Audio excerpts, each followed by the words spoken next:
Da da da. Da da da da da. Da da da da da da da da da da da da da da da da. Bum ba ba ba ba ba ba ba. Ladies and gentlemen, the man has arrived. The guy has entered the field. The dude has come hither. Turn that on. I am here. You know what? Let's do this. No, not that one. Let's do that. What's the date today? The 20... Is the 29th? Today's the 20... Wait, no.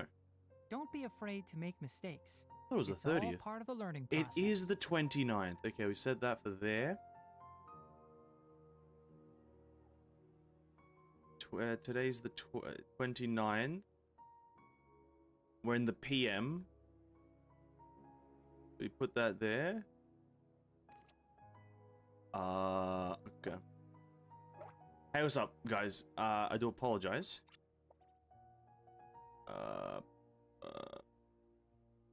That's okay. Honestly, let's go with that one. That's fine. Hey, what's up, guys? Duartex Levi said, boy, the milkman has arrived. Welcome, welcome. I know the game is like not moving for you guys. I'm just doing a thing here. It's a mega good. Mega good. I'm literally 5-heading the system. You can make an attractive welcome, welcome, welcome. Here we are. Look at this! Woo! We're in Genshin Impact, guys. We're in Genshin Impact. Who's excited? Who's excited for some goddamn Genshin Impact? Goddamn Genshin Impact. We got all of Sumeru. Listen, I'm almost done with Sumeru. I hope everyone knows this. I'm literally almost done with this. Like 79%, 77%, 83, 83, 92, 75, and 85. I might as well just be finished with the game, but listen, it's a Genshin Mondays, just not titled Genshin Mondays. And what that means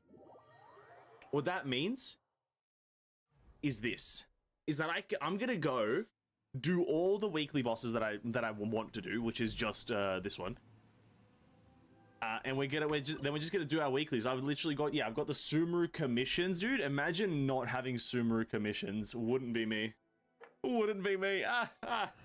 We're gonna move that lady there, though. You're almost free to quit. Am I gonna quit Genshin Impact after 3.0? Absolutely not. I've seen what 3.1 has to offer. I've seen what 3.1 has to offer. You know how good that looks? That stuff in 3.1? Very. Midnight Phantasmagoria! Strike dead! Don't touch right this off the side! This ends now. But, yeah, we're gonna give... this boss a go with Tighnari. It's not going so good so far. Think you can bully me? I'll be honest with you. So far, really bad. One with the forest. The eye sweeps the lands. But yeah, how's it going, guys? Welcome. Hope you're all having a great day. My day has been okay at best. Just kind of existing at this point. Enshroud. Just kind of existing. Lightning falls on the land of eternity. Nothing really that... Oh god, I don't want to be there. Fair enough. I don't know how this fight... I don't know how to do this fight without Zhongli, to be honest. That's really bad. Inferior. But yeah, we're here. We're dead. We're dead. We're dead. I'm about to... I was about to say some very not good words. I don't have a healer on this team. That's the problem. That's the problem. I don't have a healer. And Cole, as you guys can see, doesn't fucking do anything.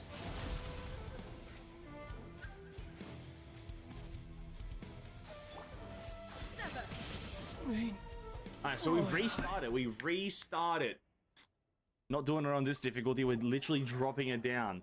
This team sucks. But Tish, also welcome to the stream. I just got back from the gym. Now I eat and chill for some hours. Could there be any better experience than then going to the gym, getting swole, right? You win, you get W, and then you just chill out and play some video games or do something else. I don't think there's a better experience. A rare sight, losing against A. Listen, the game's cringe. That's why. You can't confuse her, right? You can't hit her with the confusion.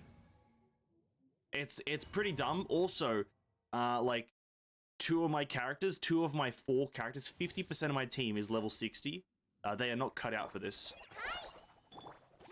Can't see. Oz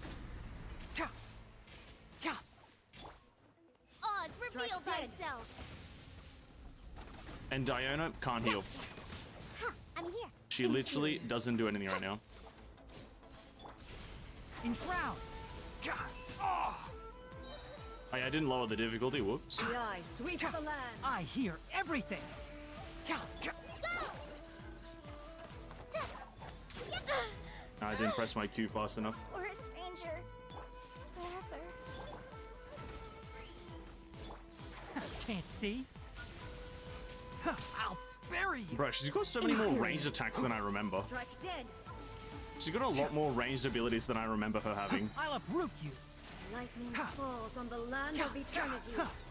Oh shit, here we go. Oh, we got it. Nice. Enshroud.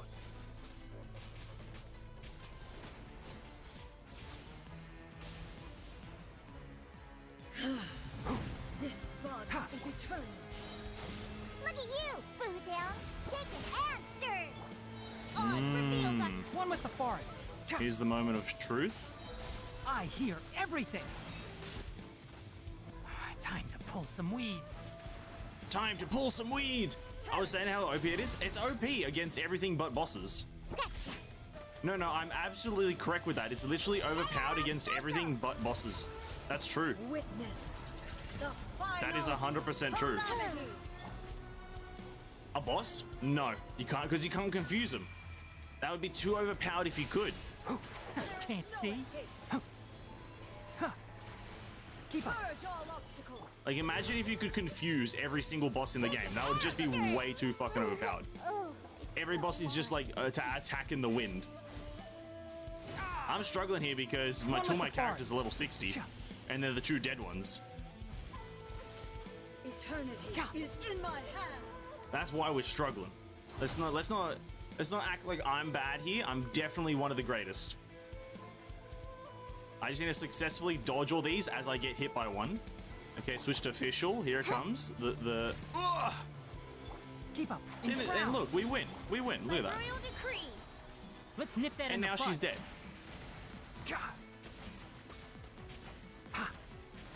I hope.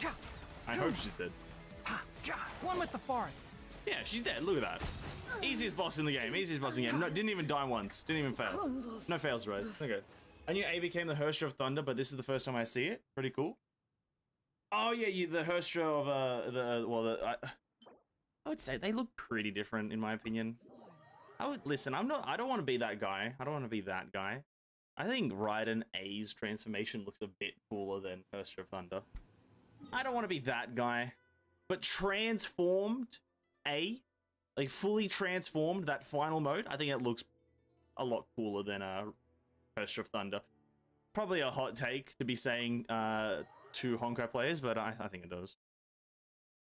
It's got a lot cooler things going on. Like, bro, Herstra of Thunder's just got a dragon, dude. Cringe. It's like, come on, we can do better than a dragon. Surely we can do better than a dragon. Come on. She's got like a hand or some shit floating underneath her. She's got like 500 arms. So much better. She literally grows mecha arms. Nah. Raiden Shogun is so much better. Hello, chat and Ven. Province. Good afternoon. Welcome to the stream. Hope you're having a good one. Welcome. You're trembling. Is it the cold? Welcome to or the Day just of Reckoning. cowardice? The first reset of Sumeru.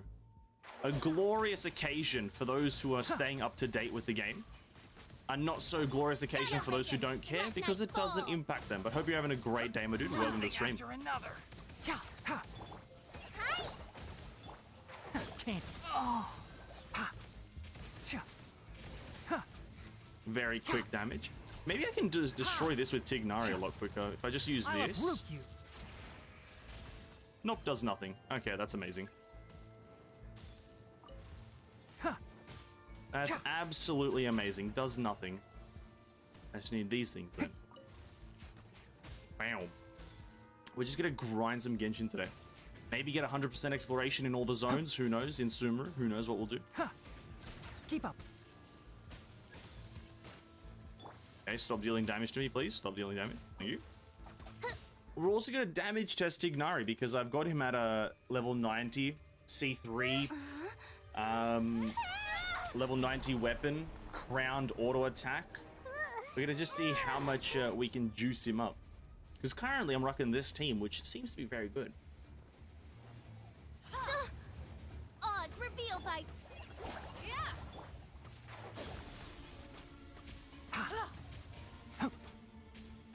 Cha. It seems to do a lot of damage. You know, one set of charge attacks can get me... Ah. Oh, good. Keep up. Just chuck that in there, get this shield going. I don't really know how these characters work.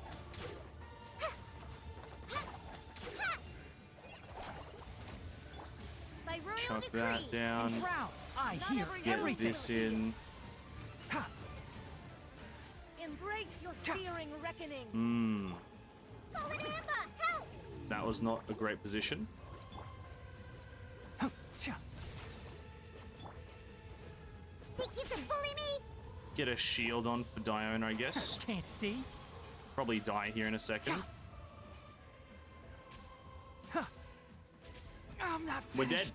My research. We're dead. Nice. I'm gonna keep grinding for the first time. I'm gonna be up to date with story. Hey, good luck, dude. The more recent chapters are fucking bangers. I think tomorrow I'm doing the most recent chapter 31. I believe I am. I think tomorrow is a Honkai day. Oz reveal by... Enshroud. Embrace your searing reckoning. Not every Yeah, night, I think never. tomorrow is the day I do this one. Redemption. Oh, sorry, I do chapter 31. Never. We're gonna, for Alicia, that is, we're gonna start that chapter tomorrow and finish it up and get all the story done, at least for Act 1, and then as subsequent chapters acts release, we'll definitely do those. But we'll do that all tomorrow. We'll talk about it more tomorrow because I don't want to release the hype. I hate this week boss, especially when wasting my time spinning around. Listen, I hate that boss just because I don't think personally, this is what I'm about to describe is not a mechanic that should be in any boss fight. I don't think, oh, this is not even the actual boss I need to go to. I don't think, like, being aware of a constantly building up status effect is like a mechanic. I've also just realized that I haven't unlocked Ajdaha because I haven't done Zhongli's second quest. So I just need to go kill Tartaglia once. Yeah, I just don't think the fucking cold build-up and the heat build-up is just a fun mechanic to deal with. I think it's quite boring. I always struggle with this boss. Yeah, she's terrible. I just got 31 part 1 left. Wow, okay. Oh, so you already caught up with chapter 30. Okay, I thought you were still, gee, I thought you were just still up to chapter 30. Okay, cool. I'll be doing chapter 31 tomorrow, so no spoilies, please. No spoilies. This opportunity Pretty is hyped about quite chapter hard to 31, come to be by. honest. Well, Quite then, hyped. Amuse me. Surrender is a valid option. I'm expecting I a promise I'll be glorious gentle. battle at some point. God. You've made some progress. There we go, we deal that. We got our burst. Seriously. Let's nip that in the bud.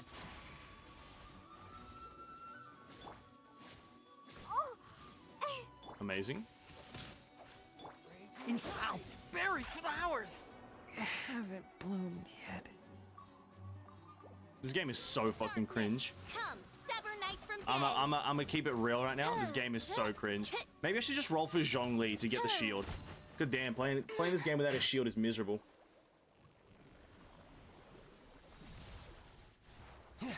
I've been grinding that the last few days. Ooh, well, at least you're getting it done, eh? The thing is, once you're up to date, you are up to date. That doesn't change. can't handle your drink. So it's like, once you get it all done, you don't have to really think about it more in the future, so it's great. Building sheer code is fine, but building sheer code plus having iframe is just not a good time, is it? No, I just don't think that the sheer code mechanic is good, in my opinion.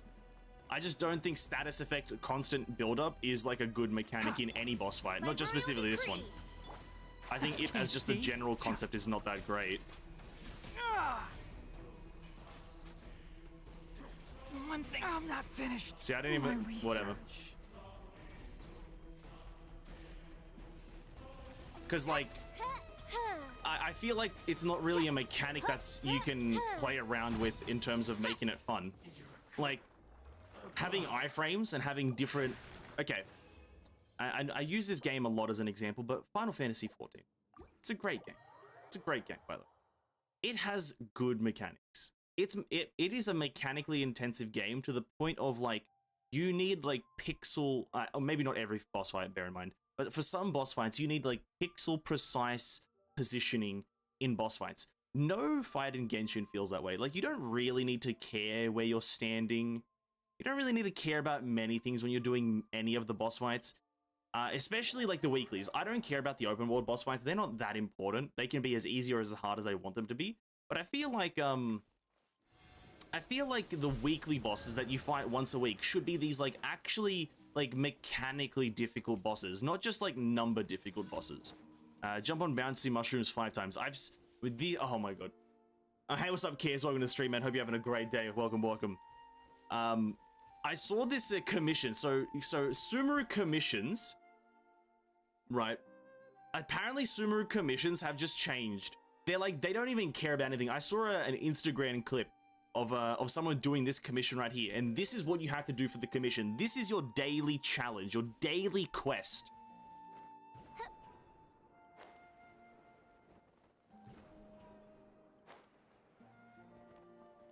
Oh.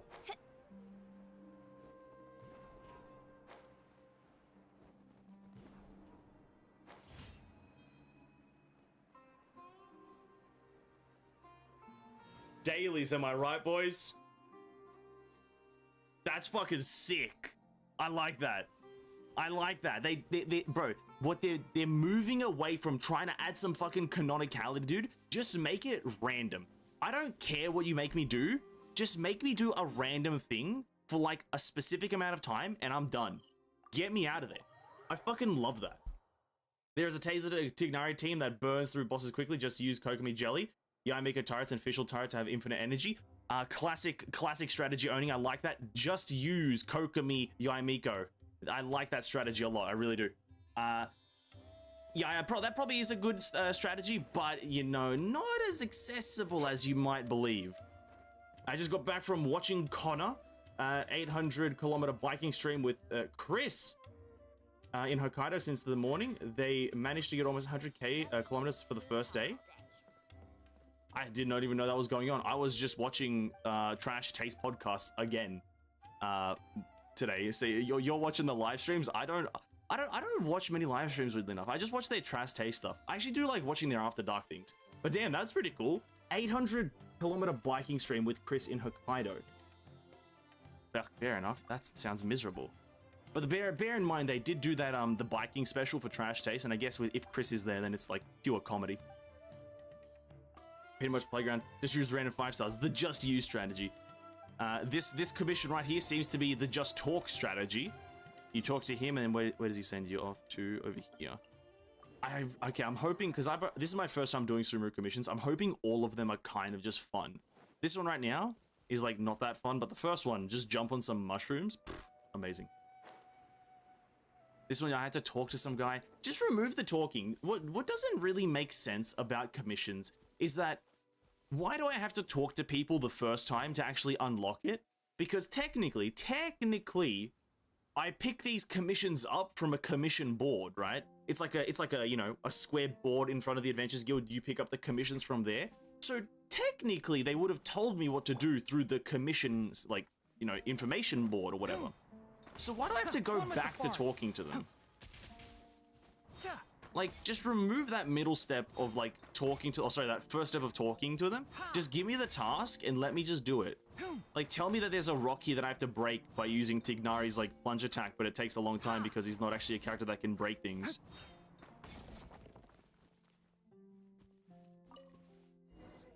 And it's like, go back and talk to him? Oh my god, dude. Terrible. Hey, what's up, Tissue? Welcome to the stream, man. How's the weather? It's alright. Not bad. It's like old as usual. Connor doing for charity stream. The one that Trash Day does only 70 kilometers in a day. This one will span until next Monday.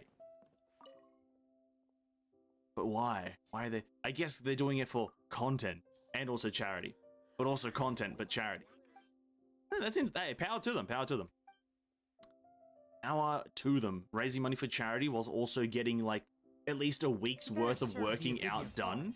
I Why not? occasionally offer training course. Also, we just hit friendship level 4 with Tighnari, so we'll be able to get his new voice lines. Might as well do it. Like, yeah, guys, just start up your own, you know, streams and do it for charity. It's that simple. And start biking across, you know, I'll start biking across Australia. Oh, is this just a kill commission? Hold up, is this literally just a kill commission? Oh, it is. I love it. Enshroud. Oh, I love it. It's just a kill commission. Oh, it's glorious. It's absolutely... What the fuck is this? Why is it over there? I set mine to Sumeru, didn't I? Bro, I'm set to Sumeru. Give me the Sumeru ones. Oh, I have to go talk to Ella Musk in Mondstadt. Finished with the main story of Sumeru? For now, yes, we are. Chapter 3, Act 2 is the most you can do right now. And we are up to date with it, yes. I did chapter 31 already, but skipped most of the parts, so I'm going to learn the story tomorrow with you guys. Oh, well, Province. Thank you for giving me the opportunity to also indulge you in the story, as I'll also be there, completely dumbfounded by what's going on. I was thinking about doing that exact same thing because I do play on 2 accounts for Honkai, and I like to stay up to date. I was thinking about just blasting through the story on one of them, but I was like, oh, nah, no, that would be bad because I know there's a cinematic in this one, so I avoided it. But yeah, tomorrow we will be doing chapter 31, Act 1. But I guess it only is Act 1. I'm not biking ever. My longest biking record is just 5 kilometers in a gym.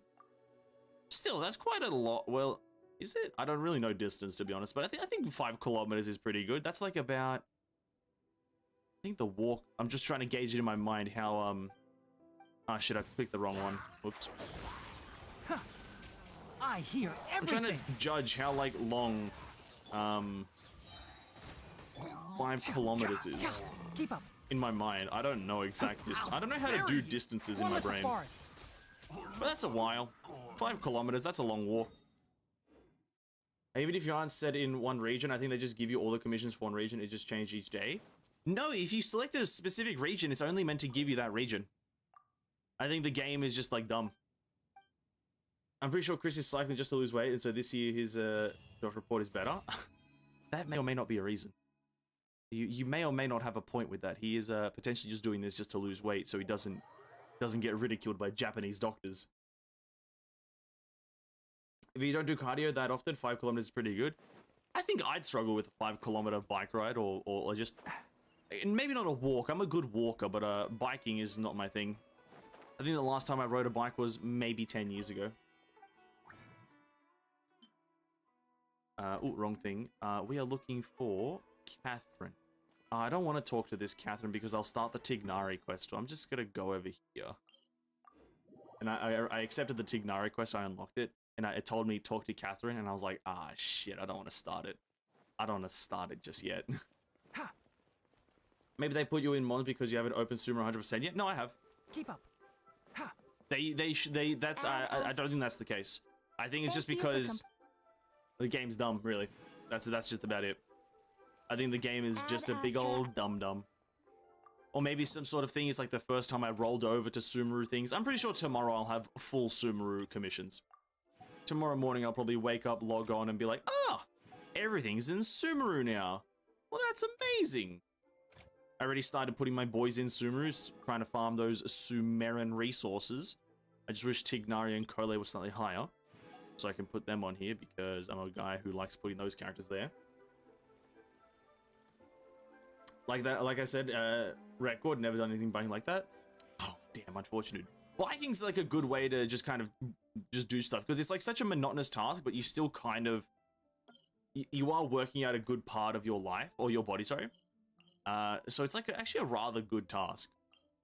I'll be absolutely honest. And why is Elon Musk's daughter? Are you talking about what's her name? Ella Musk. I see what you did there. Elon Musk, Ella Musk. Keep up. See, I just thought her name was weird. I guess I didn't think about the Musk implication. Chris made a video talking about his report, and if he keeps doing what he's doing, he'd pretty die in his 50s.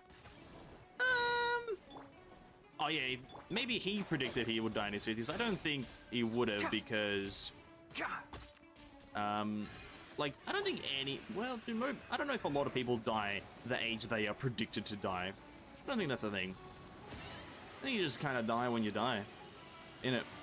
Midnight Phantasmagoria. Kind of just share an insight into the world with Vanessence here. Just, you die when you die. Let's nip that in the bud. Huh. Wow, what damage. But yeah, no, they all do joke about it. The Trash Days boys and like Chris and all that do joke about their health records a lot. They're quite funny with that. But I guess at some point, maybe when you do start reaching that critical age, I was going to say critical error. When you start reaching that critical age, that big old 3-0, the big old 3-5, maybe even the 4-0. I don't want to say the actual number because it might, you know, some people might have a heart attack at the notion. You have to maybe take care of your health sometimes. And at this point, listen, the best thing to do to take care of your HP, I was about to say HP, your health, is probably just have a walk every so often, hey? Just take a walk. You know, get off the chair. Just take a nice stroll down the street. Ask your neighbors, maybe not your neighbors, ask like someone how they're going. Breathe in the oxygen of the world.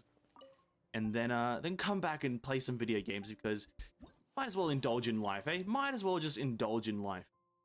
I think they did update this system here as well. I think they like have it go into more detail and stuff. Then you know about mountain chicken? The thing that I just killed, I do know that I just did kill a green chicken. I don't know about mountain chicken though. Yeah, and also I think they reworked this system. I think it has like more detailed like descriptors here. So like bounty target, Ruined Drake has greatly increased physical and all elemental res. When the bounty takes Dendro damage, it will enter rusted state, in which physical and all elemental will decrease. The rusted state will be removed after 15 seconds. So, you know, I guess it's a positive. I don't think it actually matters because they're still open world enemies and thus will die immediately. Geo immunity, damage dealt by Dendro cores, including Burgeon and Hyperloom, will increased. After the target takes damage dealt by the Dendro cores, including Burgeon, Dendro res is reduced for a period of time. So I don't think it matters actually to read any of these, but you might as well have a gaze to see what works best. But they do work exactly the same as the Inazuma ones, not the Mondstadt and Liyue ones. The Mondstadt and Liyue ones, you still have to do that like weird research bullshit, which I think they should just fucking remove at this point. It like serves no purpose. It is very weird that they're like still keeping that in the game. That research stuff for Mondstadt and Liyue. Whilst in Inazuma, you just kill the enemy. But it is what it is. You know, the game's gonna maybe get there eventually. Who knows? Because like, if that was Mondstadt and Liyue, we'd still be doing it. We'd still be like searching for clue. And not the green chicken and IRL mountain chicken. Does it look like the green chicken? Sorry, I didn't read that. So does it look like the green chicken? Because I've seen there's that viral video of a chicken walking out of a chicken coop. It's like this massive white chicken, and when it steps out of the coop, it looks like it's like Michael Jackson stepping out of like a car or something. It's like this, like these two white legs just emerge out of nowhere. If that's not what it looks like, then no, I've never seen a mountain chicken. I've seen mountain lions and mountain cougars and whatnot. I've seen other animals, mountain goats. I just don't know what a mountain chicken is. I'd assume it's not as deadly as a mountain lion, but could be. Could be. You never know. Look at that. Look how simple it is to just find the enemies. Look, they just appear. I didn't read the things that they told me to read, but they're just here, and it's nice. Chuck that there. Chuck that there. My royal That decree there. can't handle your That drink. there. Do one of these. Okay, I'll can't get uproot out of you. aimed mode. I don't know how much damage that was, but I think it was a lot. Shadow Raven, let night fall. I'm just gonna with the assume it forest. was a lot. And there we go. Just search mountain chicken. I might do that a bit later. I'm just gonna assume that it's a massive chicken. That's all. I'm just gonna assume it's a massive chicken. Just this massive, just Zeus-like chicken with just abs stacked upon abs, like just like a brick wall, and biceps and triceps like just cannons. The cannons on that chicken, dude. The breasts on that chicken, absolutely crazy. And then we have this thing, invulnerable to Dendro, but takes more from bow-wielding characters. I do have a indeed official here, so that's fine. Is that? I think that waypoint's underground. One thing I don't think that Sumeru and also Mihoyo is considered with, like Sumeru rather, is Used to the rain. they don't actually have a way to distinguish between a waypoint being underground and above ground, or having like an underground or above ground map. I think it's something that they should definitely like take into consideration when maybe like future designing, is that having some sort of visual indicator on the map to tell you if this one waypoint is above or below is rather important actually. It's actually, it's like really important. Just really important. Because sometimes you just teleport to the wrong one and it's fucking annoying. So having a small marker to tell me would be helpful. Enshroud. Shaken and stirred. Other than that, Sumeru, 10 out of 10. It's a Fuhua's chicken on Mount Taishuan. Fräulein, should you Oh, is fall- it? Okay. Wait, that's just the Phoenix, guys. That's just the Phoenix. But bro, Fuhua is, okay. That meme, you know what? I'm gonna be absolutely honest. I hate it when she's called a chicken. I hate it when people call Fuhua a chicken. She's a Phoenix, dude. I would not, okay. I would never classify Fuhua as a chicken because a Phoenix, you're comparing a Phoenix with poultry. I don't know, I can't do that in my mind. I can't compare a Phoenix to poultry. I just can't do it. So I will not be doing it. Fuhua is a Phoenix. Tired of being played by underground teleporter. Hey, it should have some sort of grayed out kind of hue to it. It should maybe be put on a grayscale and like just showing that, oh, this one's underground. It's quite a simple procedure.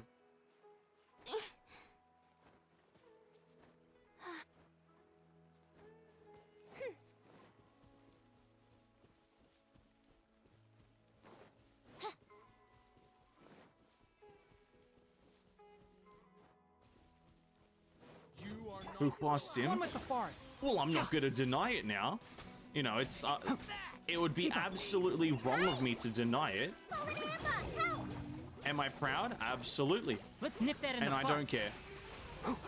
Fuhua's the best character in the game anyway.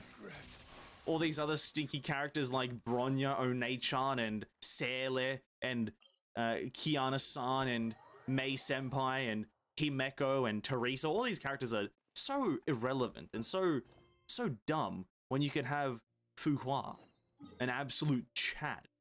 The absolute Chad of Honkai Impact. Like, come on. Come on. Why would you need a Bronya One-chan, dude? Fuhua is the best. Wings of darkness, come, sever night from... Go!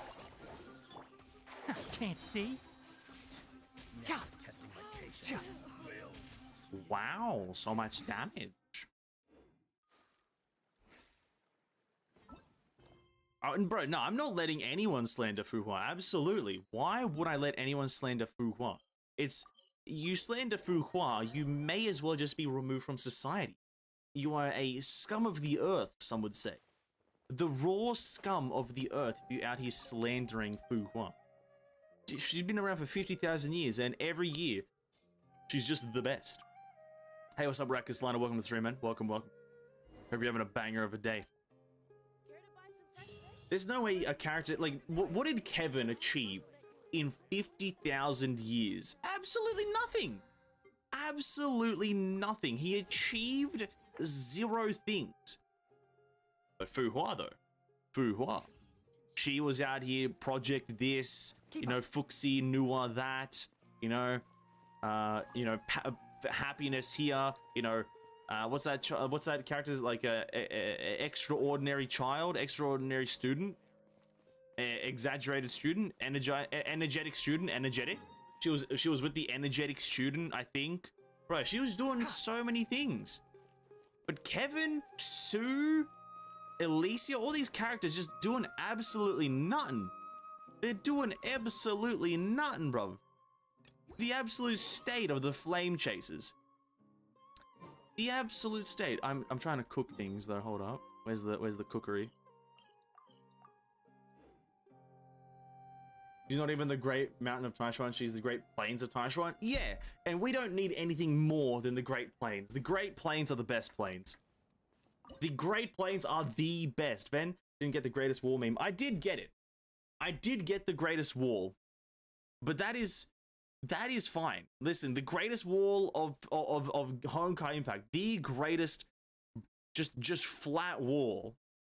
It's a very flat wall, not, you know, not too much curvature. Simple, very simple. Kevin literally spent 50 years sitting in the middle of nowhere. Maybe he should have done a better job. Maybe he should have done a better job of sitting in the middle of nowhere. He achieved nothing. He could have solved some Sudokus. He could have, you know, made some feedback on the r/ like fucking Honkai Impact or whatever, the Twitter. He could have made some posts on Twitter about it, you know. He could have been doing so much more, but he was just sitting there doing nothing. The absolute state of the leader of the World Serpent and the Flame Chasers. It's like, come on. Your name's Kevin. What's my best artifact? I'll show you in a second here. It's pretty juicy. It's not too bad. Kevin has more than Fu Hua? Yeah, he does. Kevin is less of a wall than Fu Hua, and that's really saying something, isn't it? It's really saying something when the man, the Kevin, is less of a wall than Fu Hua. He's more of like a mountainous kind of hilly region, whilst Fu Hua is a wall. And then you got Aponia, which is Mount Everest.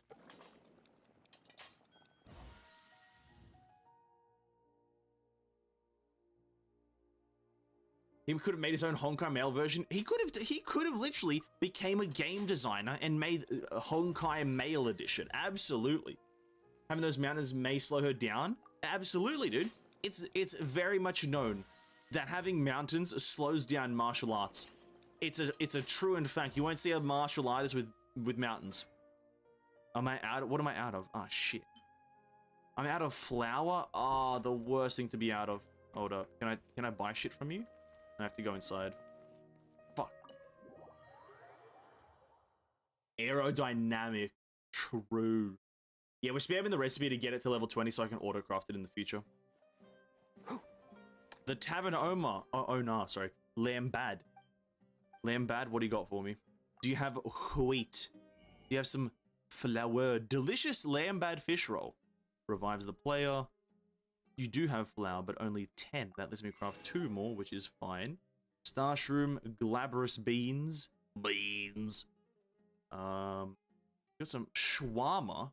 Shawarma wrap. Oh, that sounds amazing. Lambad fish roll and minty bean soup. Soup. Okay, cool. Doesn't give a single useful thing, but that's fine, Lambad. I'll forgive you.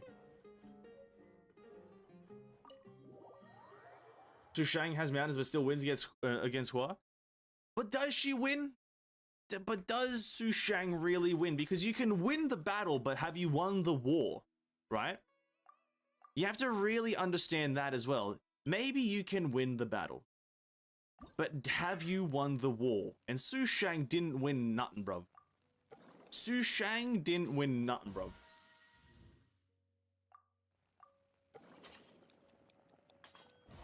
I don't see Su Shang in the current story of the quest. That means she's taken big L's, dude. It's that simple. If you're not in the story, you're taking an L. Kiana's taken L's. Bronya, L. L character. Keep up. If you don't like Fu Hua, that's okay. But also, this is one of those things that just makes you fundamentally incorrect as a person. I'm sorry to say. I'm so sorry to say. But if you don't like Fu Hua, you're wrong. The end. End of story. It's pretty straightforward. Artifact? Oh yeah, here you go. Probably that one.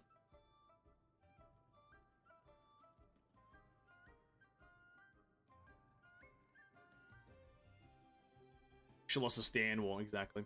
How can you not like Fu Hua after the whole 3 chapters? Exactly. After she had her 3 chapters, and then even more chapters, like, I feel like a solid portion of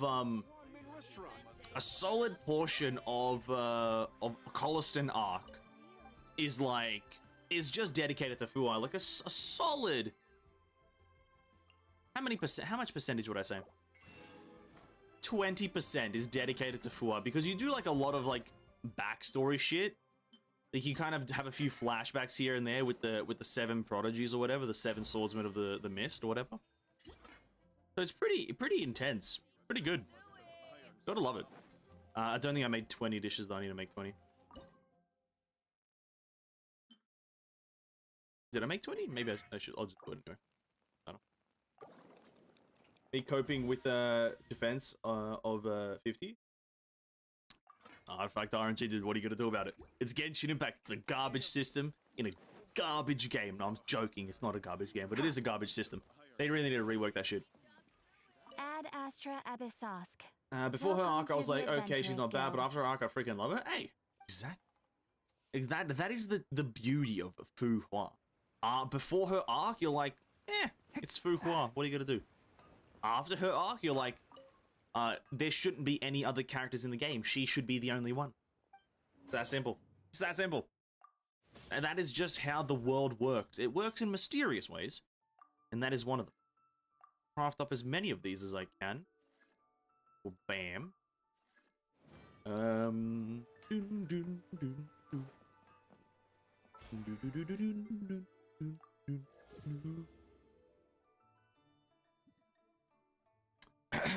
Ad Astra Abyssosk. Who listens to Catherine anymore? Let's be honest right now. Who even listens to Catherine? Nobody. She said... Ad Astra. Yeah, okay, dude. Ad Astra Abyssosk. Yeah, with that information that we learn in chapter the Sumeru Archon quest about Catherine being a bit of a you know what I mean? Bit of a robot man. Kind of crazy. Like maybe the real Catherine is in Snezhnaya. Maybe that's where the real Catherine is, and all these other Catherines are like copies of the original. That would be kind of interesting. Oz reveals I. One with the forest. I'd kind of like that. I think they should do that. Like, all these Catherines that we know aren't real Catherines. Alright, how am I gonna do this now? Okay, you're there. Chuck that there. Chuck that there. Enshroud. I don't have Electro. My Electro thing! This is why you need Raiden Shogun. I hear everything. This may or may not be the reason why you may need Raiden Shogun on a Tighnari team. Can't see. Raiden Shogun, why couldn't you be here right now? Raiden Shogun will be the best electric character with Tighnari right now. God damn it, dude. Why does it have to be like that? Why does it have to be like that? Well, after his banner disappears, guess what we're saving for? Raiden Shogun. Raiden Shogun.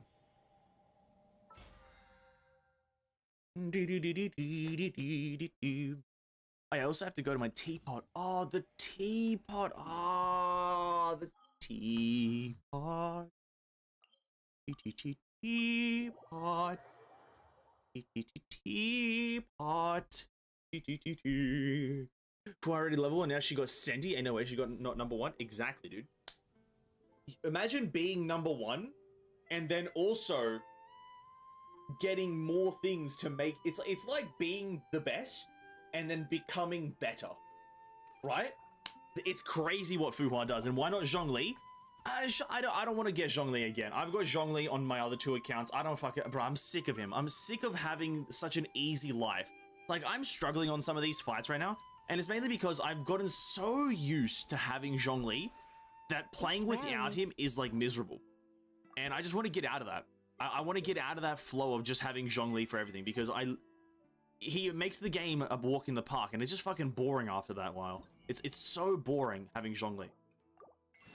He is super strong, and if you don't have him, like on your 1 account, if you're playing 1 account and if you don't have him, get him. He's super good. But for me, having 3 accounts, I'm bored of him, having him on 2. So it's like, that's why I just don't want him. And also, I think he's weaker in terms of damage-wise. I think he doesn't provide as much damage, because all he does provide is a 4-set tenacity, which is pretty good, and then also a 20% shred. Whereas I feel Raiden Shogun can provide a lot more, like energy recharge, constant electro application for the aggravate and spread reaction, as well as the burst damage bonus from her burst onto... sorry, the burst damage bonus from her skill onto other characters, thus making Tighnari even stronger. So I think Raiden Shogun is just a lot more value than Zhongli, at least for this one team composition. This one team composition, that's it though. Grave and Innocence, what the fuck is this? What are you telling me to do? Oh yeah, this event is actually alright. I got so little crystals this patch. Gotta farm, dude. Gotta farm. If you want crystals, you gotta farm. Gotta farm. There's one thing we unlocked earlier though. I've been trying to get this like super quick, and I've spent so much resin. We unlocked all the voice lines for Tighnari that are important. We unlocked all of his voice lines about all the characters. We're gonna listen to these right now. So I'm gonna turn up the dialogue or the audio, and we're gonna listen to the friendship level 4 dialogues, which is about the characters in the future.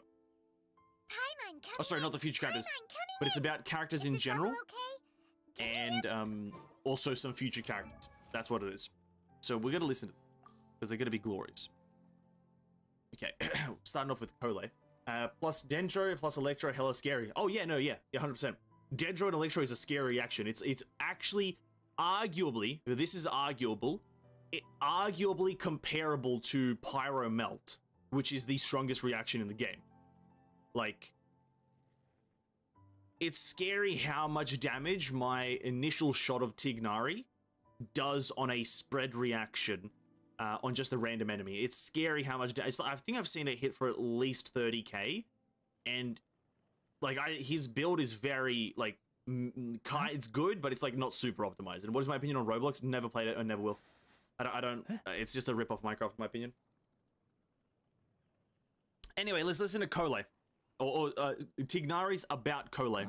When that child was first brought here, she was effectively illiterate. It wasn't a huge issue, though. She's a hard worker and a diligent student, so she's made good progress. Still, her goal is to learn advanced medical techniques, so she still has a long way to go. She sometimes puts too much pressure on herself. Help her out when you can, would you? Consider it a favor from me as her mentor. Thanks a lot. Nice. That's very wholesome, very wholesome. Next is Sino. You want to see Sino? Well, firstly, a word of caution. If he ever comes chasing you down for work-related reasons, prepare for the nightmare of a lifetime. Other than that, General Mahamatra is a high-ranking position, so it usually isn't easy to find him. But he does occasionally go to Gandharvaville to see Kale. As much as he might want to stay unnoticed, he can't fool my ears. General Mahamatra. Okay, he's a high rate. Obviously he's a general. He looks like him. He kind of. I guess he like kind of gives like Ayato vibes maybe. And then he has a connection with Kole. Oh, okay. Al-Haytham. This is about Al-Haytham now. Be careful of Al-Haytham.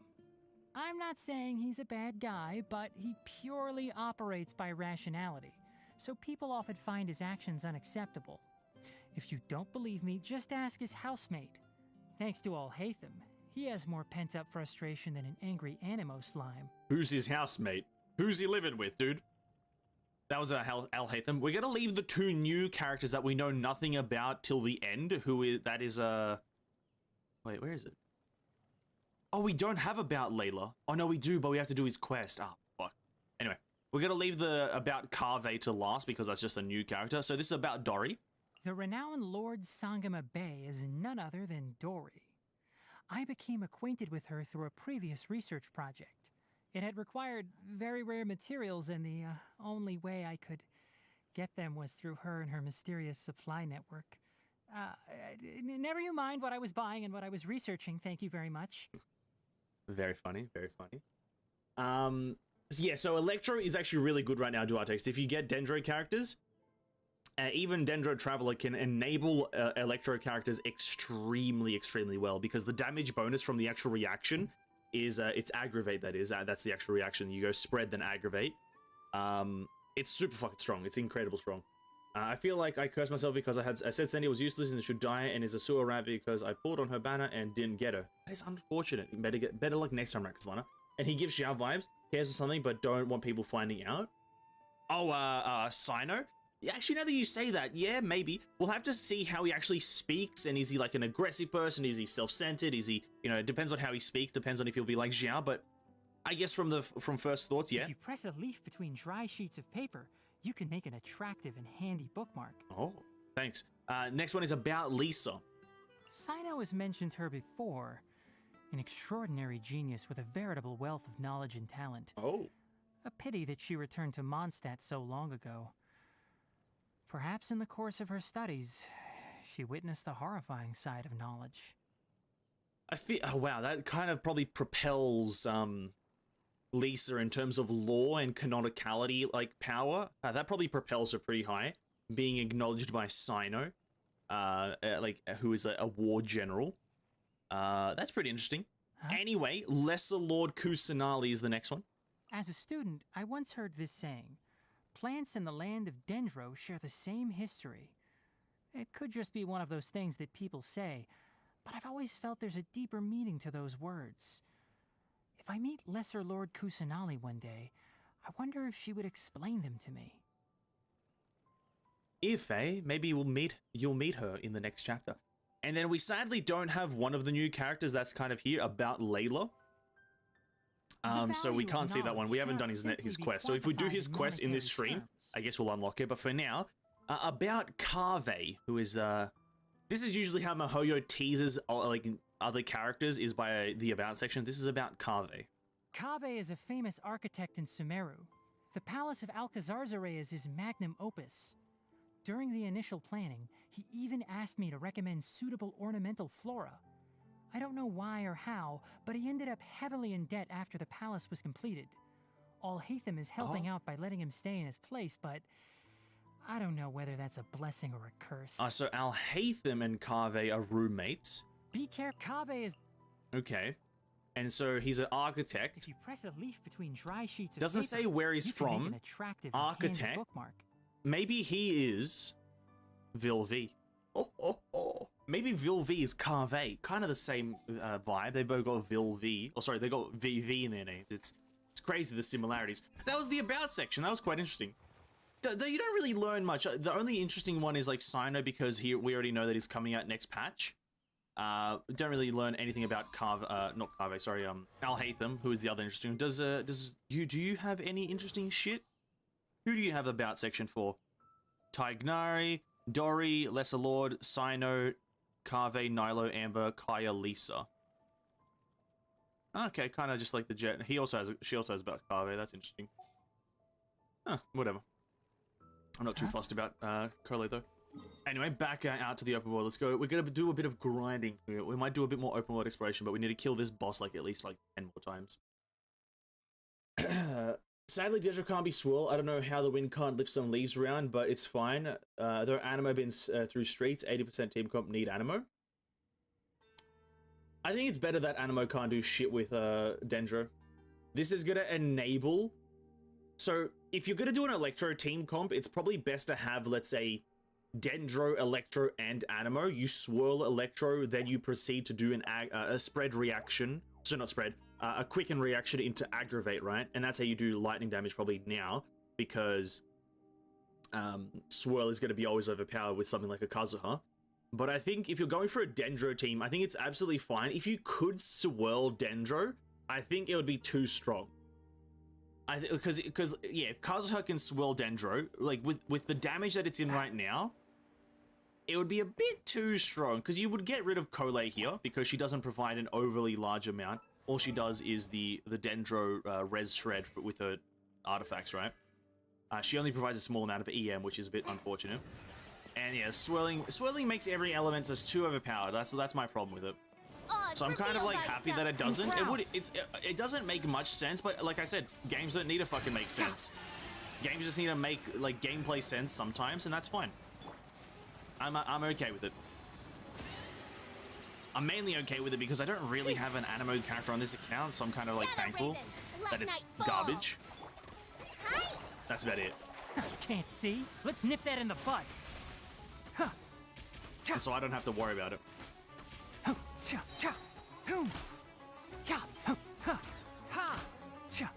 One with the forest.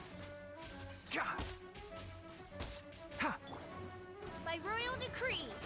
Wow, what damage? Would that mean the swirl may be the one triggering aggro? Aggro? Having no cooldown. What aggro? Aggravate? Oh, sorry, aggravate.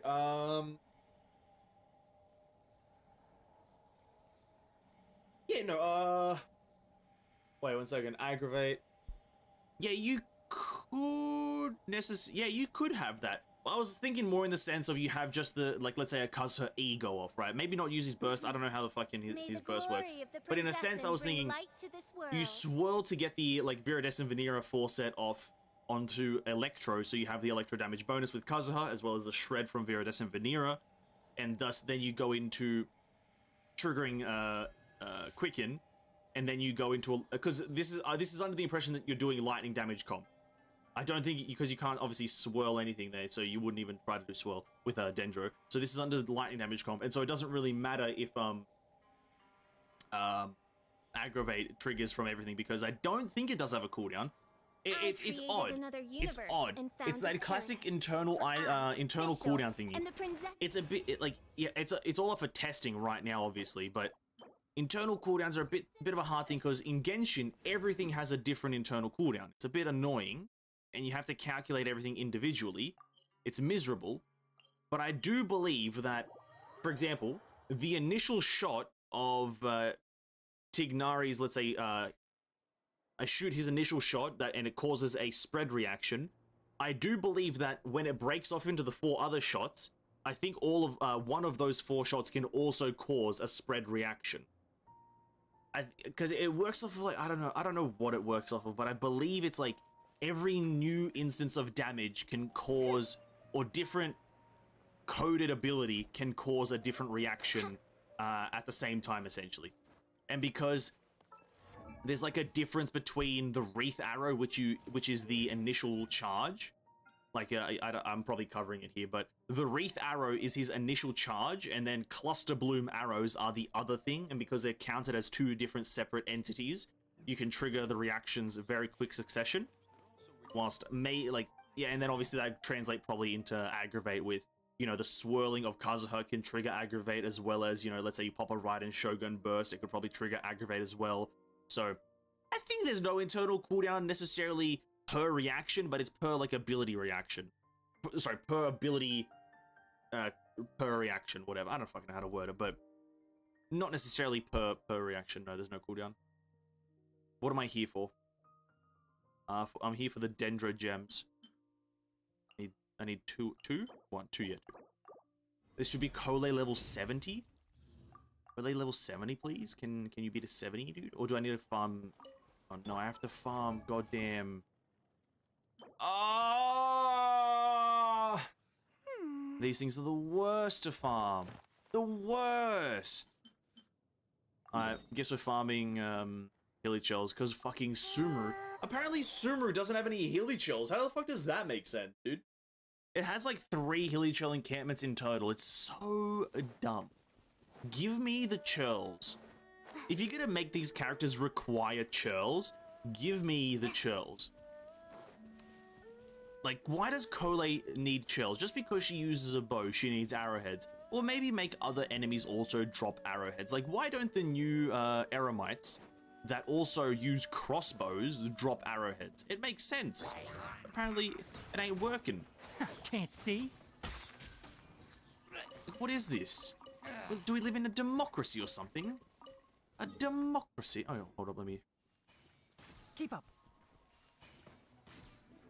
Just want to see how much damage we can do to him. Ha! Ha! Chuck that there. Enshroud!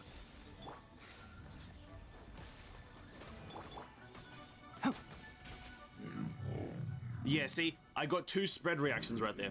I had the initial hit, which was, I think, 20-something thousand, and then a follow-up hit of 18,000. So you do cause 2 spread reactions, essentially. So yeah, like I explained, it's every different named instance of damage. So if the 2 things that you are using are different names, you can cause 2 separate instances of damage with that reaction straight away. So if you essentially apply Quicken to an enemy, and chuck down an Electro Swirl burst for Kazuha, or Electro Swirling burst for Kazuha, and then pop Raiden Shogun's burst, both of them will trigger Aggravate. Pretty much at the same time. I hate the Sumeru enemies. The elite ones are tanky for no reason. Are they tanky? Are they? They don't stagger. I know they don't stagger, but I wouldn't call them tanky. I think Mirror Maidens still have way more HP than them.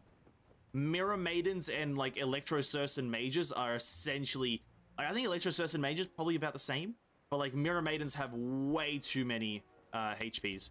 Whilst these ones, they have a bit, but I wouldn't say an overly large amount.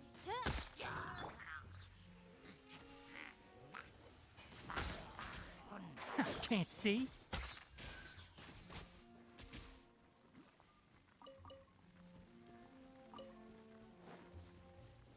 His arrow and his bloom have different acidity. Yeah, exactly.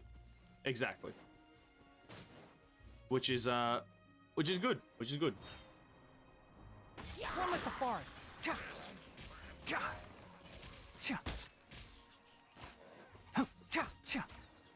Means that the reaction can actually be stronger. Like, hypothetically, can be stronger than Pyro. But Mirror Maiden, understandable, you know? No. No. I do not understand, no. You know why it's not understandable? Because they also deal a fuck ton of damage. So it's not understandable in my opinion. Mirror Maidens, you can't have the enemy like be like super tanky and then also deal a lot of damage. That's just not equivalent exchange. You know what I mean? I hear everything. Like, I've never watched like Full Metal Alchemist, One with but the like forest. that is not equivalent exchange. She got extra meat? Listen, I understand that. That part right there I understand, but I don't give a shit. Make her not that tanky. I don't want to deal 1 billion HP in damage, like, Keep up. just like on the daily. Like, I just want to have a nice time. What would Tighnari meat taste like if... Because... What would it meat taste like? It taste different because he's half animal? These are questions that don't need to be explored because kind of weird. But, sure. Yeah, no, yeah, yes is my answer to that one. I'll uproot you. This guy knows what's up? Bro, guys. No, it's not understandable. Okay, so what you're telling me... Okay, no. Okay, let me propose this to you guys, Province. And wait, let me propose this to you. I've killed all the enemies a fair few times, so I've got them in the database. What you're proposing to me is that this enemy isn't meaty. Isn't meatalicious. That's what you're telling me. She ain't thick. That's what you're telling me. That's what you're telling me.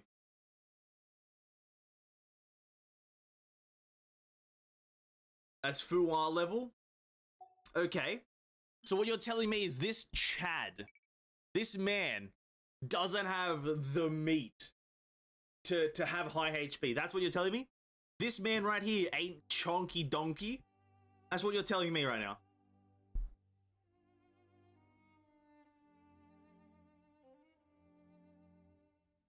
better than Ito, then Ito's got more muscle. Two contradicting opinions. Nah, bro, nah, Ito doesn't have no, promise, I'm sorry, I've got to disagree with you. Ito does not have more muscle. Ito's arm width is just, it's just nowhere near this. Ito's arm width is maybe like a, Ito's is like literally the fucking width of this fucking handle here. It's cringe.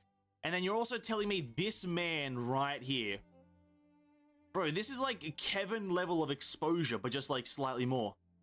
This man's literally the Kevin of Genshin Impact. I'm gonna have to disagree with you guys on everything. I'm sorry, but I'm gonna have to disagree with every single word that you guys have said. This is a first time, ladies and gentlemen, that I have to disagree fundamentally. Ito's arm is the size of a 12-year-old. It's disgusting. It is abhorrent. Can't see? It is terribly, terribly thin, Ito's arm. And I've seen protests to say that why the fuck do these new enemies look so good, but the characters in Genshin Impact look like utter ass. And I'm gonna be honest with you. I agree. Some of these, oh, welcome to the stream, Marine Echo. Good afternoon to you, so sleepy. Well, maybe get a bit of a rest. You can rest whilst enjoying the stream. Some of these new enemy designs are so cool. Listen, I'll be real as well. You know, let's say the Mirror Maiden isn't as thick. Sorry, the new enemies aren't as thick as the Mirror Maiden. That's what I can maybe agree on slightly. But what we can agree on... Yeah, you guys are true. What we can agree on is that these enemy designs are fucking badass. They are badass. Now, why do all the enemies look this badass, but the characters that we get, absolute peasantry. The absolute peasantry of the characters that we are receiving. Arataki Ito? Come on. He's got no width, no girth, no height. He's just got nothing. Just raw peasantry. One with the forest. It's absolutely ridiculous. The absolute state of Let's nip that Genshin in the bud. Impact. Mirror Maiden got that juicy cake. That is not a statement I can deny. That is not a statement that anyone can really deny. I'm just gonna be honest. I do not disagree. But I do think these new enemies are also quite juiced up. Genshin mid, Honkai W.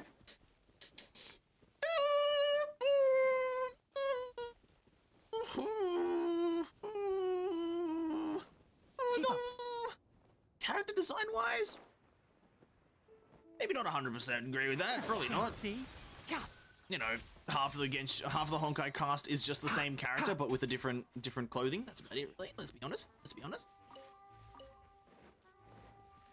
Let's not beat around the bush right now. That is a true statement. Ooh, knocked him off the thing. Nice.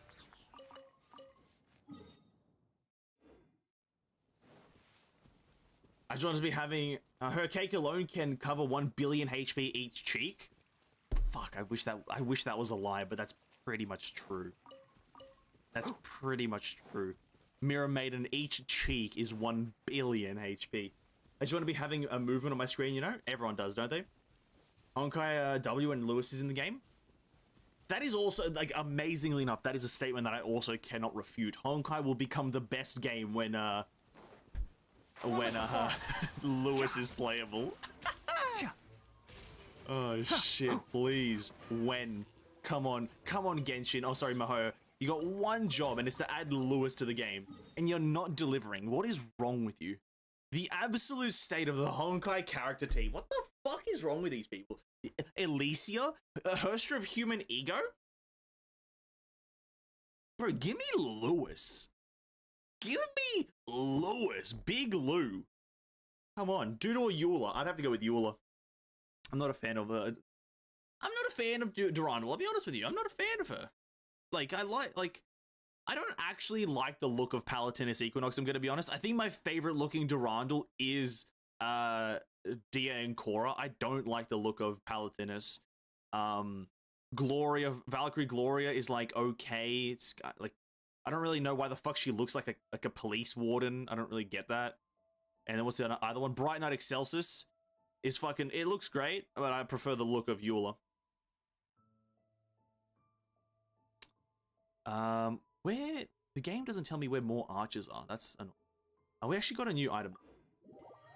And listen, I'm gonna be honest. No, Genshin's character design is in terms of apparel, each character looks different.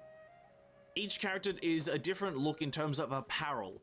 But the only problem that Genshin has is that all the fucking characters are the same fucking height. That's my only fucking issue. Make the characters like slightly different in height, arm width. Just change that shit up. I don't care about like, I don't like why must they all be the same height? Like I'm sure Zhongli would be taller than everyone else because he's literally 7,000 years old. I'm sure that would be the case. Have I been up here? I think so. Okay, I need to think of where to get more archers here. Oh shit. Dian Korra got that Amazon goddess drip. That's what I'm saying. I think Dian Korra looks the best. Dian Korra by far is the best looking Durandal. No shot. I don't know, Palatinus, the color, like the color palette of Palatinus Equinox is fucking great. Like black and blue, amazing. I just don't know what the fuck's going on with what she's wearing. That's all I'm saying. Like, I just don't know what she's wearing. Like, is it armor? Is it like a skin suit? Where does it go when she doesn't have it? Is it the horse? Like, I don't know. I just don't fucking get it. It just looks weird. And the horse doesn't look that great either. I don't know. It's fucking weird.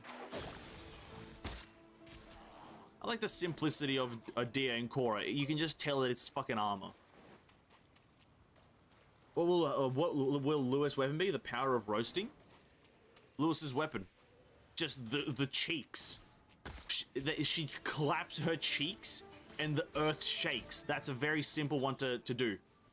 Come on, guys. This is a simple question. Lewis's power. Claps cheeks. Simple answer. There you go. Hua or Shlong Li? It's a tough one, isn't it? Keep up.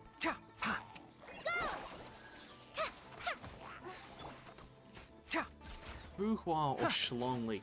Ah.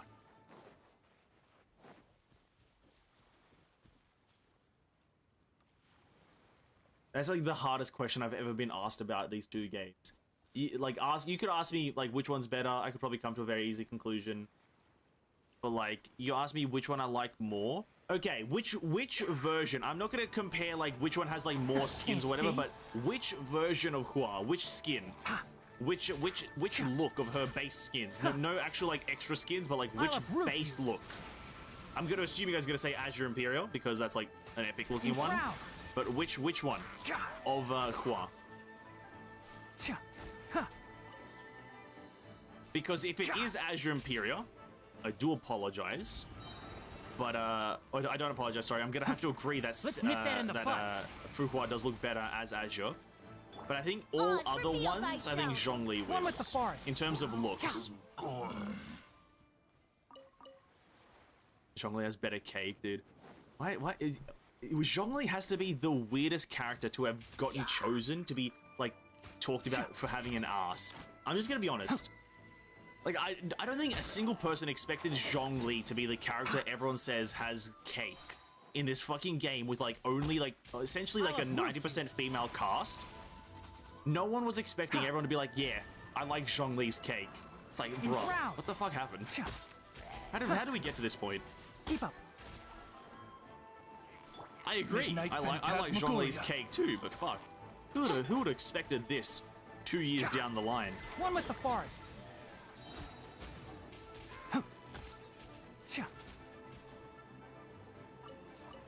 Yeah. I think if it's Azure Imperial, I'm gonna agree that Hua looks better, but if it's any of the other ones, I'm gonna have to say Zhongli does. I'm not a fan of Durandal. The new Hua battlesuit, fair enough. She works for Otto and hundreds of innocent people die like nothing. She hates Raven when she killed a few of Durandal's subordinates. Oh, story-wise, okay, yeah, fair enough. Yeah, I don't like Durandal story-wise either. Because I think 90% of, like, if she actually cared about a lot of things, yeah, not to go into too much of the story because it's like, I think I've talked about it before, but it's like, I think a lot of people wouldn't have died if Durandal just didn't help Otto, but she helped him out of like curiosity and shit. So it's like, you know, Let's nip It's like, that in is the she a bud. good character? Probably, but do I like her? No. Because I'm 90% sure that a lot of people wouldn't have died and a lot of problems wouldn't have happened if she just kind of had a sense of justice. Which I don't believe she did. At least not in my opinion. But this is a topic that is far too deep and I'm not educated enough to comment on, so... she's okay. She's okay. 6 out of 5. There you go. That's my classic rating. 6 out of 5. I like Rita. Rita's okay. I know she's also just like she does what Durandal did to Otto, but she does it to Durandal. It's kind of weird, but like a bit more friendly. Just a slight bit more friendly.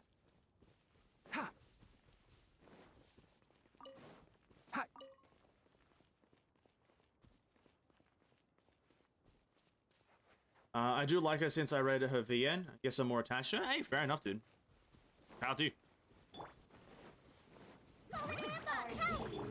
If I probably did also read her VN, I'd be like, oh shit, that's crazy. But I just read the summary, so I was like, oh, okay, I know the general concept, but I don't know.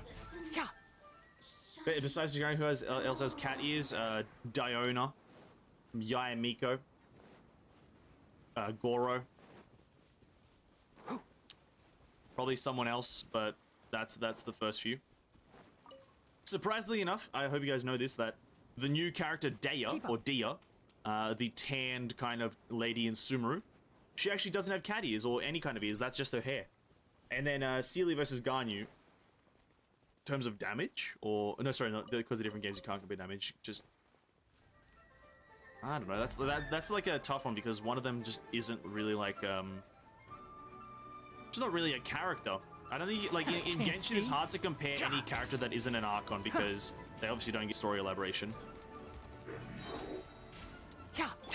But I like Ganyu. I like Ganyu's design more than Sealy, but I like Sealy's story more than Ganyu's.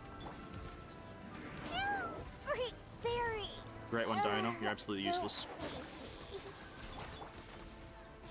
Come, sever night from day. I hear everything. Huh. Can't see. I'll uproot you. That's what I'll say. Oh, did they die? No. I like Sealy's story more, but like Ganyu's design more. Reveal thyself. And also animal people. I guess animal ears. I guess you can count Ganyu as an animal ear person. She just has like horns, not ears really. But she is just another animal. Yenfei's kind of like an animal. She's like a goat or something. I don't really know the story there. But I guess some of them could be. But like the characters that have visual animal ears are just like Tighnari, Diona, Goro, Yaemiko. Paladins equals people. Previous era people killed a lot of innocent people too, but I don't dislike them. At least they don't act like they're the good guys. I don't think Durandal ever acts like she's the good guy either, though. I don't think she ever says, like, I'm doing the right thing. I think she's just like, yeah, I'm here. I'm just here, living. At least from my knowledge. Regardless, I'm pretty much in the same boat. I don't really like Durandal, but I just don't like her for other reasons. I just don't think she's that well written, to be quite frank. That's my only reasoning. Bro, I need to pull up this interactive map, because this game does not like to tell you all the locations of all the enemies. And I hate this, so I'm gonna whip up this interactive map real quick. Again, the reason is that I don't like Durandal is just that I just feel like 90% of the game would have been avoided if she actually kind of believed in what she believed in. I know Durandal gives off the sense of justice, right? She looks like this character that promotes justice, but it's like, yeah, but if you did, you wouldn't really be on the side of Otto in any way, shape, or form. That's just not something you would do. Hilly shell shooters. Okay, here we go. Now we're on the farm.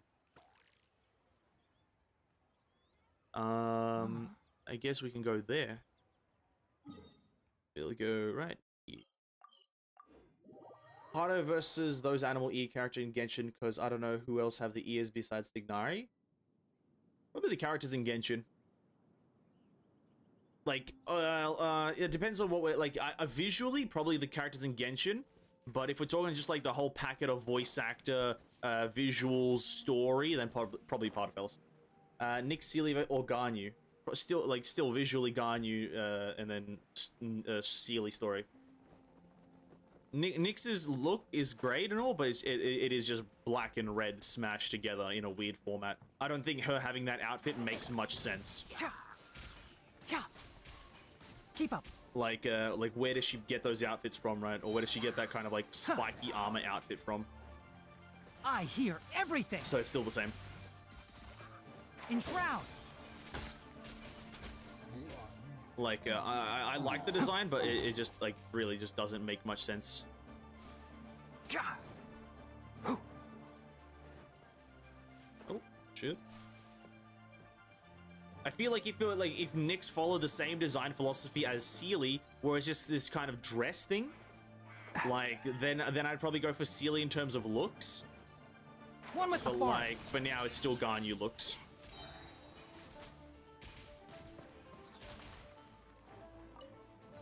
Keep up. Midnight Phantasmagoria. She need more screen time. I do feel Otto that the Otto to Dudu is like Kokolia to Bronya, a good partner essentially. I'll uproot you. Keep up. Enshroud. I don't know. I don't know about that. The comparison between Bronya and Kokolia with Otto and Sealy. Oh, sorry, not Otto and Sealy. Otto and Dudu. I don't know about that, but I think Dudu definitely needs a lot more screen time, which she'll be getting after this current chapter. In chapter 32 to 30, whatever, she'll be definitely getting more screen time. So I do agree with that. But as for if that comparison is valid, I don't know. Pulling the outfit from a butt fair. Otto versus Ito in terms of voice acting. They're two different voice actors. They're two different style of voice actors. I don't think it's a fair comparison. Keep up. One's literally meant to be this serious political diplomat, One with the whilst forest. the other one's meant to be a literal like clown. So it's like I hear everything. I don't know. I don't think it's a fair comparison because Otto wins just in terms of just pure voice acting, but it's like Ito fits the character, so does Otto. Ito also like fills a different like comedy role and caliber of roles. It's like I don't know, it's not a fair comparison.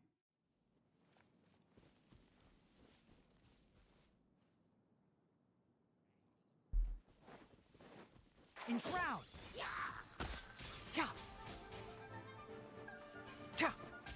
Really hate Otto. Because after the animation for him, a lot of people saw him as the good guy. I don't think anyone saw him as the good guy. They just saw him as not the bad guy. I think that's how actually people had their look. So, yeah, it's not necessarily looking at him as the good guy. You just look at him as like, he wasn't necessarily completely in the wrong. He just went about it the wrong way. You know, that's essentially how people look at him. No one thinks he's a good guy. No, not a single person I think actually genuinely thinks that he's like, oh yeah, he was absolutely correct. I believe in everything that he has to say. No one thinks that. People are like, okay, I see what he was trying to do, but he could have done it a bit better. He could have been a bit more ethical. You know, I think that's how people genuinely look at him. Think you can bully me?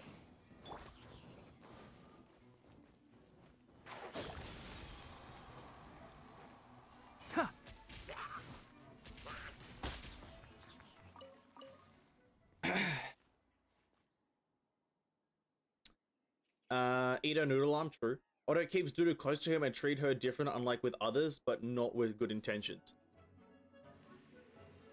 But like, One with the forest. Kokolia always thought of Bronya as a...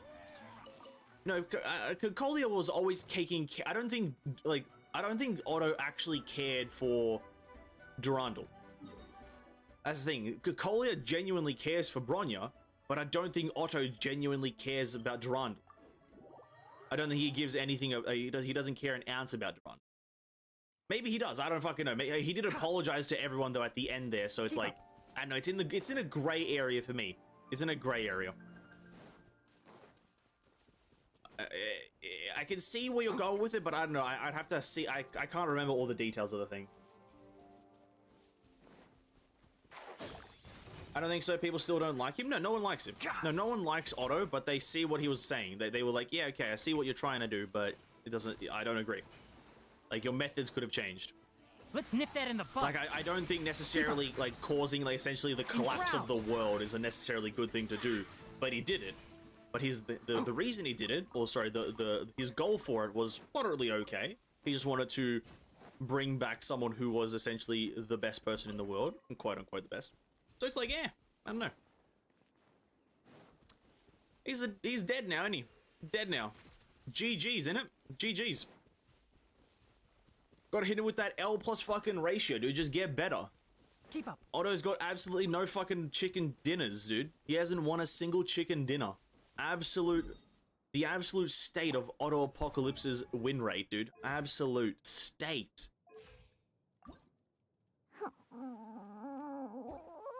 Oh, this has to be the worst resource to farm when you actually just want to farm it. And I could not be more miserable right now. I'm gonna be honest with everyone. This is the worst thing you can do, is farm these arrowheads. Like, but I just need them, but it's so miserable to farm. Like, why is this game miserable? I agree. He's a simp summer after all. This is a brand new name, Simp Summer. Very interesting. I'll keep that in mind. Otto the Simp, man. The Simp Summer. The Simp... Oh yeah, I guess Summer is just like... What does Summer mean? Just like a... Like leader or some shit like that? I don't know the Japanese meanings of the suffixes. Let's go. I don't know the meanings of them. I wish I did.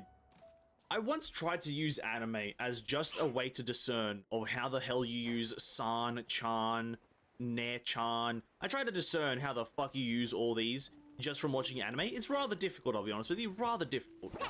Because you think it's a gender thing. And then at some points it is. And then it's like, then it changes. It's like, ah, didn't know you could do that. And you can just fucking stop using it from time to time to just portray a different thing. Keep up. So it's rather difficult actually learning Japanese from anime. Enshroud. Maybe it's one of these things that some people wouldn't recommend generally. Don't learn your Japanese from anime. I'll uproot you. Not that easy.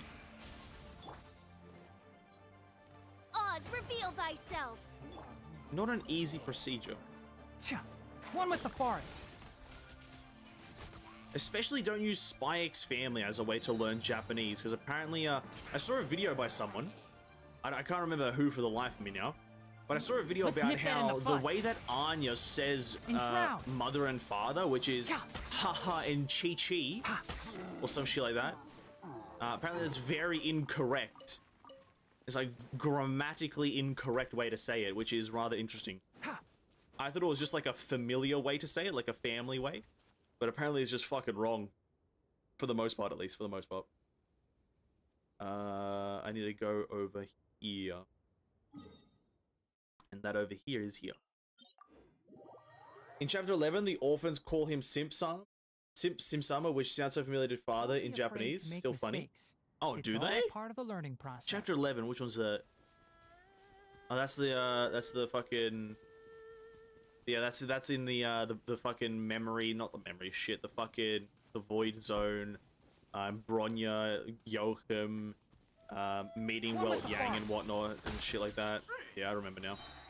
Don't worry, I remember the chapters, boys. Don't worry, I remember. I was there, I played the game. I understand every single reference to every single moment in that game. What a banger.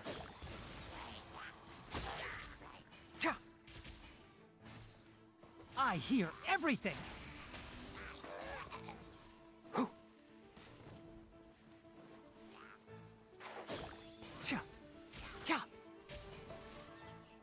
Quantum, yeah, it was the quantum tunnel thing, and like Bronya is like trying to access the powers of reason or some shit.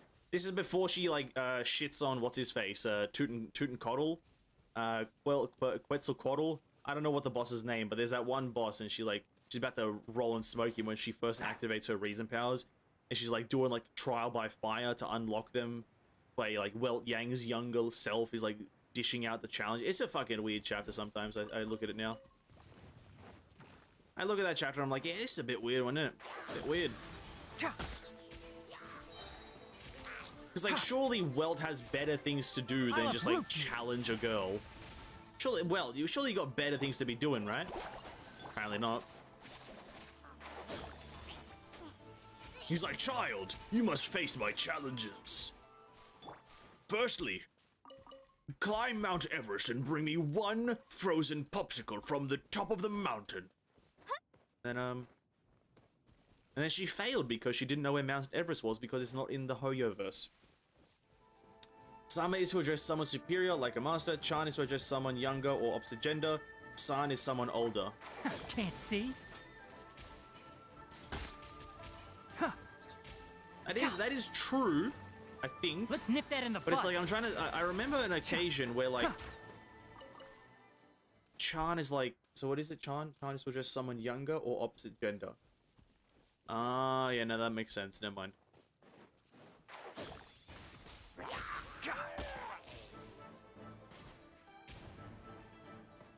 Yeah, that makes sense. Fair enough, then. Fair enough. It's the mystery how some of the flame chasers die like a Ponia.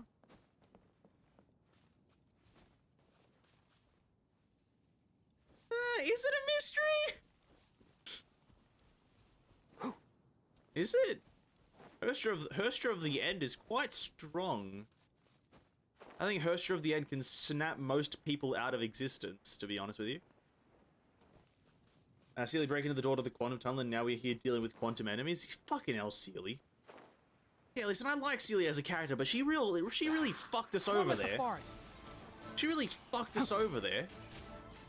Introduced like the worst enemy archetype to the goddamn game, second to mechs, obviously. Come on, Sealy. You had like one job, and it's to not do that. But you went and did it anyway. Can't see? Oh, god damn it.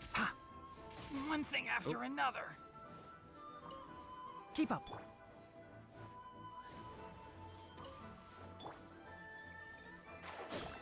But some does prefer to being called Chan because it's cuter despite the age being because it sounds cuter. See, okay, that might be what I'm thinking of then, because I swear one of them. So, like when I was watching anime more commonly, I would like listen to that and be like, okay, I want to know like what context you use which one in. And I remember one of them was used in like so many different contexts that it just like didn't make sense as to which one is the original. And so I think that might be it. It's like one was used as like just because it sounds cute or something like that, probably. Okay, that's interesting. I'm never going to use any of the knowledge I've just learned in anything because I'm never going to go to Japan. Or at least I don't think I am. And like, that's about it, really. Got no place to use this knowledge, but I appreciate it. Wetloss is physical from the 6,069th time. Miho, we can't let a Nokia man die. The sail go down. Vibes him. Wait. Can't see. Oh, true. I see what you're saying. They had to bring him back somehow. They're like, he ingrained his soul into the essence of something. Everything. Hey, listen, you got your flagship character. Even though he's not really the flagship character. Still revive him, though. Still revive him. I feel like he's not really the flagship character, but he's been brought back so many times that it almost feels like he is the flagship character. Like the favorite character. He's been revived like 20 times. Just gets like absolutely like rolled and smoked by like what's her name? Siren. He gets smoked by her like twice. Dies both times, he gets brought back both times. It's like, oh, come on, Welt. We understand you're cool and all, but just die already. Alicia, the second daughter?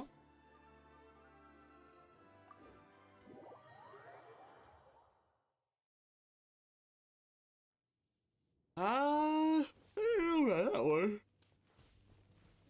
I don't know about that one, Chief. I really don't. Like, second to Kiana? Is that what you're saying? Maybe.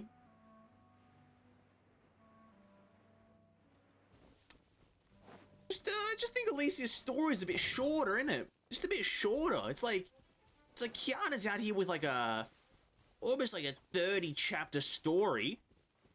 Alicia's kind of got like 3 chapters or so, maybe like 6. It's a bit less intensity, isn't it? A bit less. Maybe less is better, who knows? V8 is my favorite. I did enjoy anti-entropy. Did I read anti-entropy? I did. Enshroud. I did enjoy anti-entropy. But who like listen, I think everyone enjoys reading the Honkai manga. To be absolutely honest. At this point, if you don't enjoy it, absolute scumbag. Absolute scum of the earth. I'll uproot you. Amazing. Amazingly enough, guys, I can confirm that Genshin is pay to win. You guys may not know this, but Genshin actually is a pay to win game, and you might be thinking to yourself, "What do you mean by that? How is it pay to win?" Keep up. Well, as you may know, I recently spent a lot of primo gems on Tighnari, and we currently have him at C6. Oh, sorry, C3, not C6, C3. One with the forest. And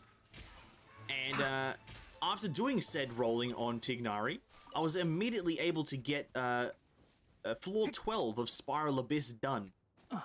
So I can confirm that the game is pay to win. Because if you just put enough money to get the characters up to like C1, C2, C3, you will succeed. It is a fact. It's a shocking fact, to say the least. It's still a fact. Going down here now. Gotta go, CL. Hui, thanks for stopping by, man. Really appreciate you stopping by, and catch you in the next stream, my dude. Roger ain't a child, she's the mummy.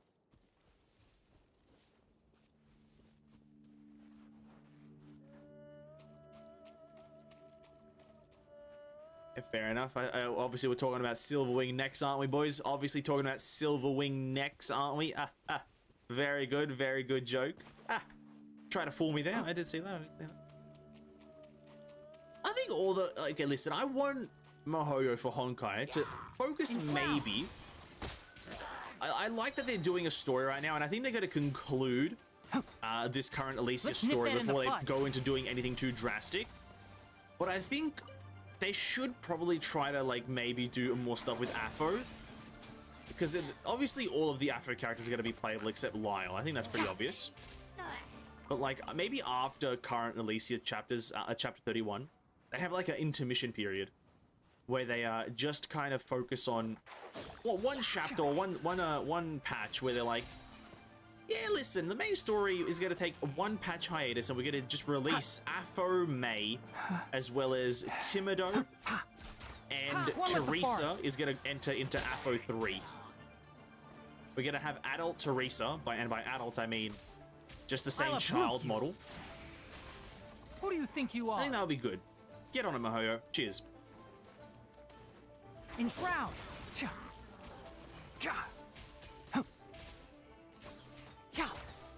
pew! By royal decree! Afro 2 is a patch. I think that's what, yeah, they can do that. Can't see. Just take a patch break, MiHoYo. It's fine. No one's really gonna rush you. It's fine. Keep up. Take a patch break, release Afro 3, make Afro May and Timido playable the same way they did with Silverwing Nex, as well as Caroline Peppers. Just do it that way. It's nice and simple. No harm done.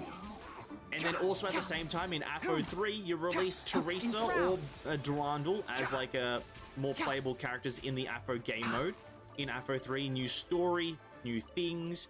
Yeah, just do it. Why not? Send it. Absolutely send it. As the Australian saying goes, just send it. Where you're sending it? No, but send it. That'd be good. Next we're going over to there, I believe. Hey, what's up, Hirsch Triviata? Welcome to the stream, man. Hope you're having a great day. Silverwing playable at the same time, at the same patch Afro 2 came out, and here we are, no Afro May yet. Well, that's the thing. That's what I think. And when Afro 3 comes out, Afro May and Timido will probably be the two playable characters that patch. Or they're going to be added to the base game that patch, right? Because that's how Carol and Silverwing were done. They were added as like trial characters into the like transmission period from Afro 2 to Afro 1 to 2. And I think Afro May and Timido are going to be the ones done in Afro 3, right? It's pretty, I think it's pretty obvious. I think that's a good assumption. A solid assumption, if I might say myself.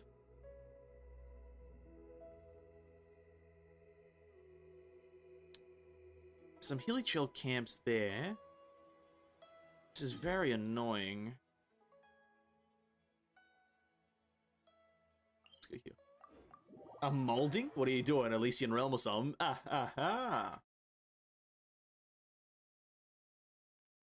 Doing a bit of that Elysian Realm grind, are you? You're probably not molding as much as me trying to find these goddamn hilly chill shooters. I've never had such a worse experience in Genshin. It's farming all of the old enemies. All of the enemies added in the base game, or sorry, that are in the base game, are the worst ones to farm. Every new enemy is pretty okay. They come in like very large quantities and all of them drop everything. But all of the old enemies, hilly chills, if you don't have like a large reserve of all the items, you're just going to be miserable farming the materials.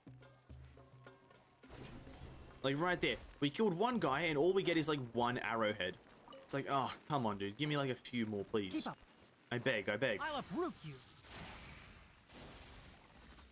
Can't see. I don't beg for much, but that is all I beg for, is more arrowheads. Oz, reveal thyself. Huh. Write this on for size.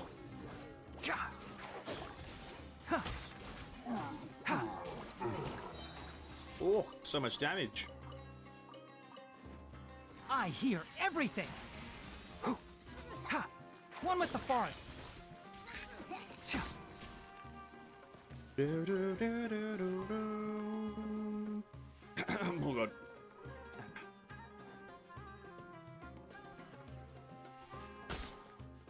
Enshroud.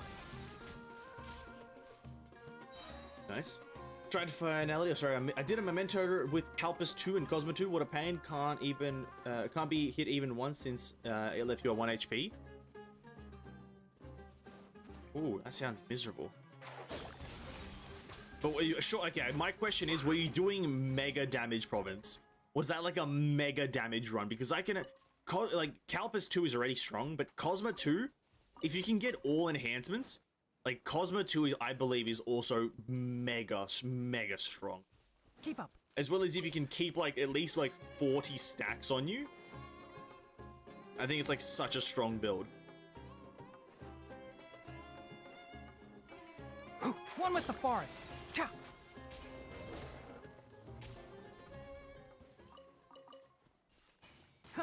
And tried finality Callan in the week, which doesn't benefit Callan my in any way, tail's all and that's messed up. triple S Callan. And it was a struggle. Let's nip that in the bud.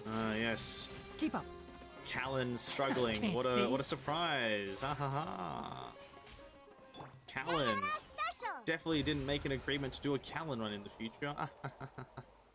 Oh god. The thing is, I don't have any stigmas to do that Callan run. And I'm currently very much invested in farming what's her face. What's her name? I'm very close. I am so close to triple Handel on my Eden. My Electro team is about to skyrocket in power. I'm gonna be honest. My Eponia, my Eden is about to skyrocket in power in terms of ER completion. My Eponia, in terms of Abyss, is about to skyrocket in terms of brute forcing everything. It's about to be a glorious experience in the near future. I believe I should be able to get it this week. I'm like so close. I need to run around. Okay, where do I need to go?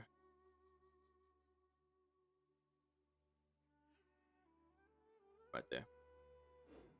Sorry, I'm hopping around the map a lot. We're just farming some resources here really quickly, just passively whilst we chat. It is strong, but you know how Husk do his thing. Province, you just don't say anymore.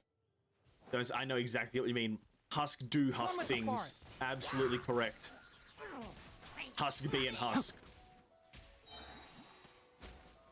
The absolute state of the enemies in Honkai Impact. All you have to say is their name and everyone knows what you mean.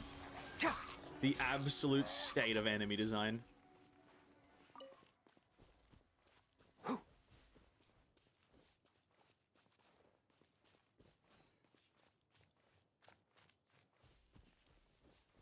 Pony 2. 20 minute already when reaches Benares floor, only Keepstar I know have brute force D150, but that's with Mobius loop. Alright, so I'm just gonna assume Keepstar has everything. Keepster, Go with the forest. if there's an answer to a problem, Keepster probably has it. If the general population I'll does it, uproot you. he has it. That's all I know. That is my assumption of everything now. By royal If decree. there is an answer to a problem, sorry, if there isn't an answer to a problem, Keepster probably does have the answer. Regardless of if he has it or doesn't has it, he probably has it. That is what you have to take away from Honkai Impact, ladies and gentlemen. Keepster knows the answer. You may not know the answer, Shadow Raven. but let Keepster night does. fall. Enshroud.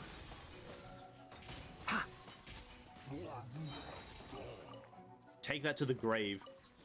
I am taking that knowledge with me to the grave. I don't know how to do it. I'll just ask Keepster. How do I win, Keepster? Found that run and switched to turn on second run? Is it going better, I'm assuming? I also find that I don't enjoy fighting Nihilus either. And I think now, Tutankhamun can be killed by any Valkyrie as long as you run at least one Sealy. Oh, sorry, as long as you run Sealy, at least for him, I think Tutankhamun is the better option. For some reason, I'm not enjoying fighting Nihilus anymore. I don't know what's happened in recent days, or sorry, recent like Elysian Realm resets, but I've just kind of lost my ability to kill Tutankhamun consistently. Sorry, not Tutankhamun, Nihilus. I've lost my ability to kill him consistently. Like even on my Aponia, I'm struggling with Aponia, and I'm like, damn, dude, I've got type advantage here, and I'm struggling. I don't know what happened. Maybe I'm just playing worse because I'm just a fucking moron, but still, my point stands. Is like, I feel like if you just take the Stygian Nymph Valkyrie, support Valk, and just go Tutankhamun, you'll probably manage. And maybe get like Mobius's Valkyrie cooldown reduction, and you'll be able to use like her like every 30 seconds, 20 seconds, something like that. It's not super good, but it worked. Is the stream running okay? What the fuck's happening here? Error is not receiving. Bruh. I hope the stream is running okay. Oh no. If you press a leaf between Oh, dry well. sheets of paper, you can make an It'll fix attractive itself and in a handy second. bookmark. D150 is previous ER buff and debuff where you select everything yourself, and Mobius Loop is OP. I do remember something about D150. Okay, I do have a faint memory of someone mentioning it. Yeah, I think I played the patch after it was removed. That's when I started, is the very patch it was after it was removed. But yeah, I do remember something about D150 and how you select a lot more different buffs. And I've seen the UI through old videos. Tutankhamun is easy to dodge, and we can bring Celia support, exactly. And there's something about Nihilus that I just don't like. But there's also something about like I'm experiencing this now. Okay, so as you guys know, recently I got a massive PC upgrade. The PC went up went up in quality by a lot. And playing games on higher graphics is a thing that we can do now, or I can do now, thus providing you guys a more vibrant world to see shit, right? Keep up. But to me, I've noticed something. Because I spent most of my life playing at rather low graphics, because graphics isn't important to me, so I don't actually care. Can't see? I've noticed that when you play on higher graphics, you can't see shit. Like, you just can't see shit happening. Like, that's what I've noticed.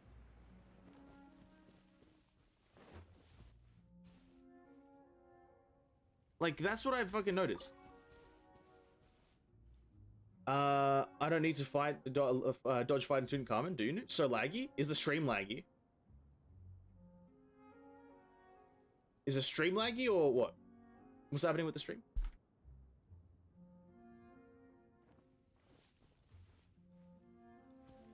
Stream okay? Stream dying? Am I dying? Are we all dying? The answer is yes.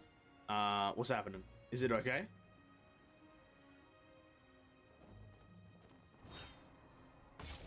Enshroud! Yeah. Cha.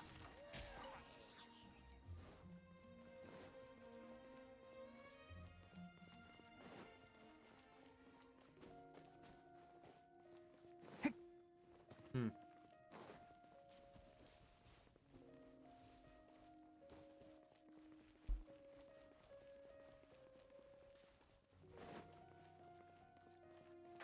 can't see. Ka!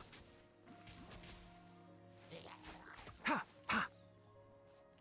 I hear everything. I can confirm when I play with high settings, I can't see a thing. That's what I've experienced with Genshin now. Like, playing on high settings, like, especially when I start, like, casting all my abilities and then I have to, like, aim down sights and, like, charge up these Smells like shots. something good I'm is blind. inside. I'm blind playing this fucking video game. It's crazy that I'm playing. Suddenly I'm blind. Oh, I don't know why, but it annoys me so much.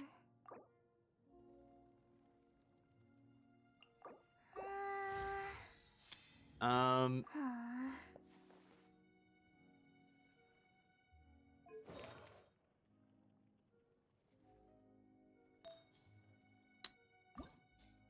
want to buff my Coley up a bit. She's level 70, so if I actually just leveled up her artifact, she should be good. Okay, it's all good now? Okay.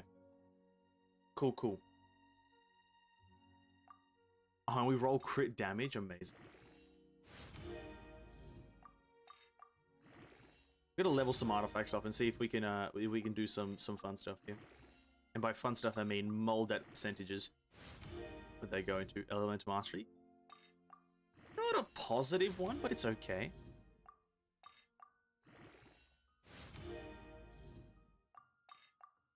Not an overly positive roll, but I'll take it.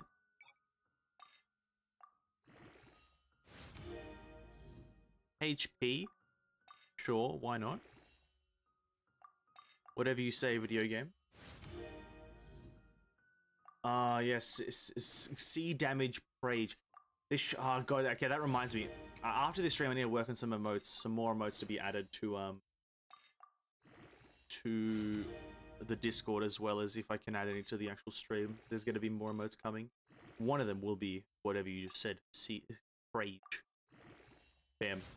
Elemental Mastery, Insanity. We still got to level it up. It's crit rate on the major, no crit damage rolls though, sadly. In Honkai, high graphics, everything is dark. Yeah. That's true. Like everything, high graphics in Honkai, you're not necessarily blind, but the game is a lot darker. That is true. No crit damage rolls, but I'm fine with that. It's a filler artifact. It's a filler artifact for Coley, so I'll take it. I'll lock it just for now, just because it's for her forset. As for this one, we need to just not have HP percent. We need actually her to have attack percent, so she can deal any amount of damage, because she is just a support damage deal. As it should. You see the story, man? Have I played the story? No. No story spoilers for Honkai as of today. We're playing the story tomorrow. We are doing Chapter 31, Act 1 tomorrow, so please don't spoil. Thank you. Got a crit rate roll straight off rip, and then a defense roll to follow up. Quite cringe. Quite of the cringe variety. But right here, crit rate, nice. Ooh, Elemental Mastery, that's okay. She'll have a lot of EM. She'll have a lot of EM, Elemental Mastery. Maybe if I do like a burn build with Zhangling. Oh, crit rate! Oh, so lovely! It's amazing! God save the queen! Oh my god. Oh my god. A crit roll again. Oh! Oh! Defense! Oh! The misery! It's alright. It's alright. Now the feather's already max level. Okay, feather. Not the race one. Oh, hey, what's up, Israel? Welcome to the stream. Hello, hello. Hope you have a great day. New chapter is cheerful. What are you talking about? I haven't seen the new chapter. I haven't, like, the Honkai chapter, I haven't seen it. Chapter 31, I haven't seen it. Ooh, attack percent. Not bad. Am I sitting or standing? I'm sitting right now. I haven't stood up in a very long time. I've sat for the past 5 years. Alright, come on. One crit damage roll. I think my crit rate is pretty good right now. Ooh, attack percent. Attack. Have you tried using opponent with the Crusader as starting build? I've seen someone on Discord having difficulty even when using Griseo 1 and Calpus 2. Aponia the character with Griseo's signets, or Griseo with Aponia signets? I'm assuming it's Aponia the character with Griseo signets. Yeah, that is very good to go for. But also note that build depends on the week. That build really depends on what are the enemies. So that's not always going to be good, but you generally want to go to it or for it because you have to. That build, okay. So the Aponia with Griseo signets, you have to get not Mobius. What am I saying, Mobius? You do have to get Griseo 1, and then get all of the enhanced, and then you also do have to get shelter, admonition, and inclusiveness. You have to get shelter, admonition, and inclusiveness as your ego signets. You need inclusiveness for that build to even work in any way, shape, or form, because inclusiveness lets you essentially actually do the mega opener. You really have to run that. If you don't run inclusiveness, it's infinitely harder to actually do the build. And then going into Calpus 2, anytime you run Calpus 2, no matter the character, it's tough. But it's slightly easier on Aponia because you run Admonition, which has a 40% damage reduction flat on Aponia. So running Calpus 2 is good. 21 crit damage, that's pretty good. But you have to pretty much get everything on Griseo, stars. And you might not think that the time extension is as important as I say it is, but the time extension on the paints is extremely important. And this question probably sounds like a broken record, but what makes you pick Honkai Impact after you played it for 13 minutes just the year before? But what makes you pick Honkai after you played it for 13 minutes just the year before? I don't really fucking know, to be honest. I don't actually know what made me want to play Honkai. I think it was this.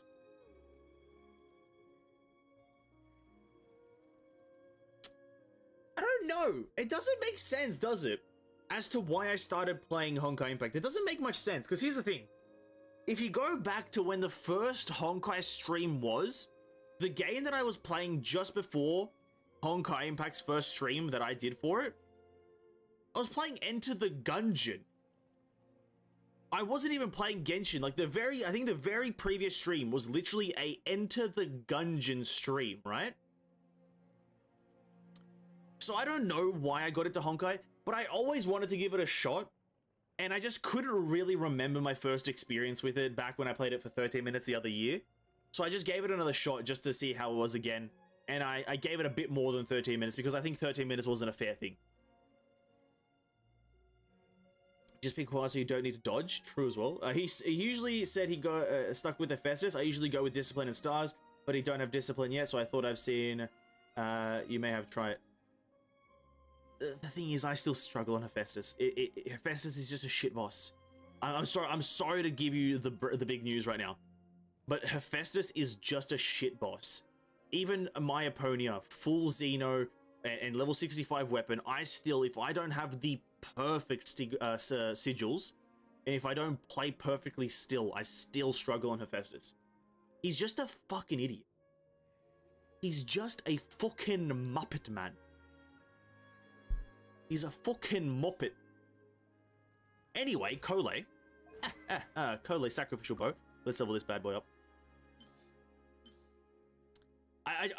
That's my genuine opinion of Hephaestus, though. He's just really the worst designed boss. Maybe not the worst designed kind of overall enemy type, but boss-wise, garbage. He really is just atrocious to fight in any way. No, I don't think any character has a good time against him. It's just the raw mechanics that he has are just really not player-friendly. Immunity, jumping around, very fast movement. It's not something that it's not something you can like. It's a very unlikable thing. So that's what I'm gonna say is that probably the reason that your friend is struggling is because it's just Hephaestus. Is this on finality? Let me also ask that, Hersher Viata. Is this on finality or is this on submergence? Because it probably is also. If it's on finality, it's a Hephaestus, and that's just he's just shit. But if it's on a slightly lower difficulty, maybe could optimize a few pieces of gear here and there. Maybe could go for stars into Kevin and then try the admonition build there. Stars into Kevin is obviously mega powerful regardless of whatever.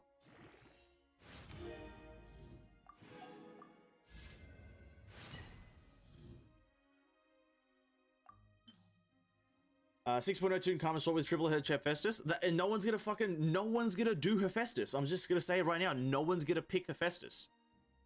I'm gonna say it right now. No one's picking Hephaestus as the boss they want to fight. It's just not happening. People are gonna pick the other one 100% of the time because it's built into Hephaestus's like soul that he's just not a boss that you like fighting. You can't enjoy him. He's not an enjoyable boss.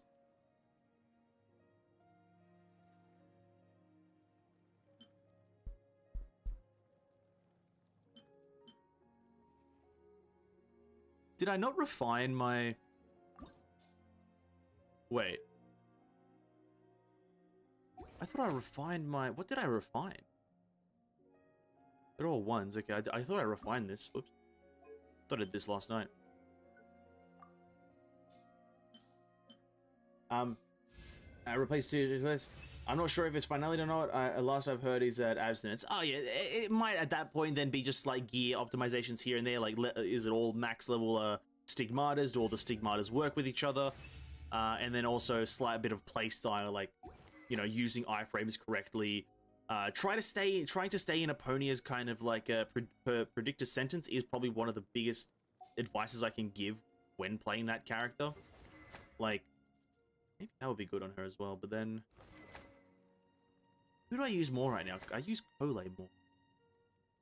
I'm trying to build Kole more. Sorry, I'm a bit sidetracked here. Let me just get this build done. Let's swap these two. Kole can have the Favonius, and you can have the Sacrificial. I think that's probably better. Yeah, staying in predictor sentence is probably the best thing. You can dodge in there with it. You can dodge. I only found that out recently, and ever since finding out that you can dodge in Eponia's predictor sentence, it's made her infinitely more overpowered. Because I was like, oh yeah, you just have to sit here and tank the damage because you have 40% damage reduction. No, you just dodge, and you can still like trigger your time fractures. So even if your friend maybe wants to, they can go for like full Griseo, get a few Setsuna just to get an extra charge of your dodge, and then essentially you can be like, you can keep the boss in essentially like permanent time fracture. It's pretty overpowered sometimes. Permanent time fracture. Okay, Kole. 1500 attack. So I still need to level you up. Your weapon still needs to go up a few levels. Your artifacts are all level 20. Your stats are looking pretty okay. Crit rate, more crit rate would be desired, but that's fine. You're not really here to deal mega damage. I guess at this point it comes down to just leveling up her talents. She uses these things. She also uses arrowheads, which I'm not going to actually do right now. I need to get her to level 90 before I do anything else there. We need blues, and we need boss material, so let's go spend out resin on the boss.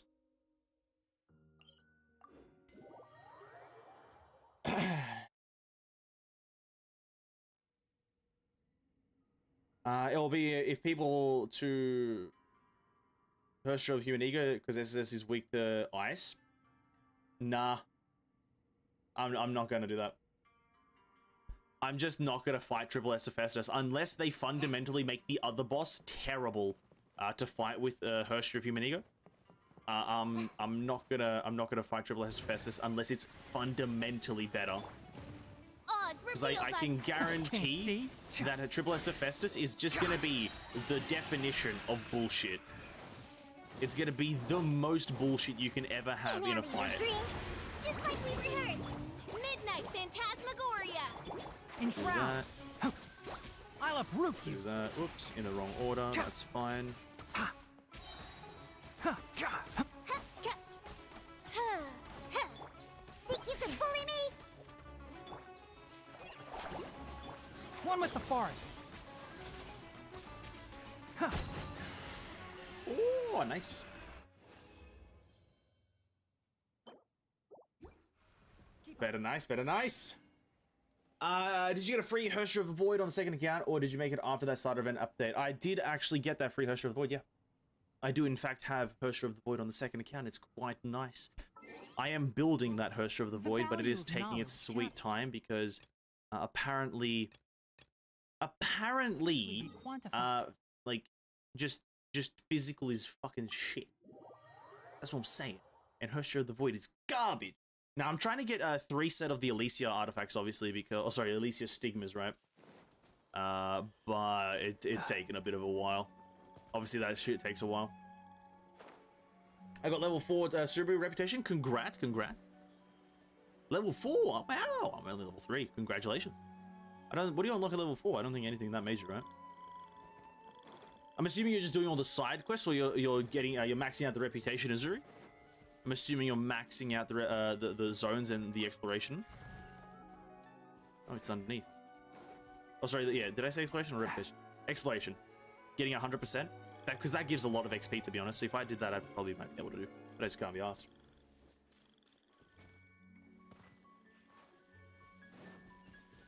Where is this hole? What the fuck? Oh, it's underneath there.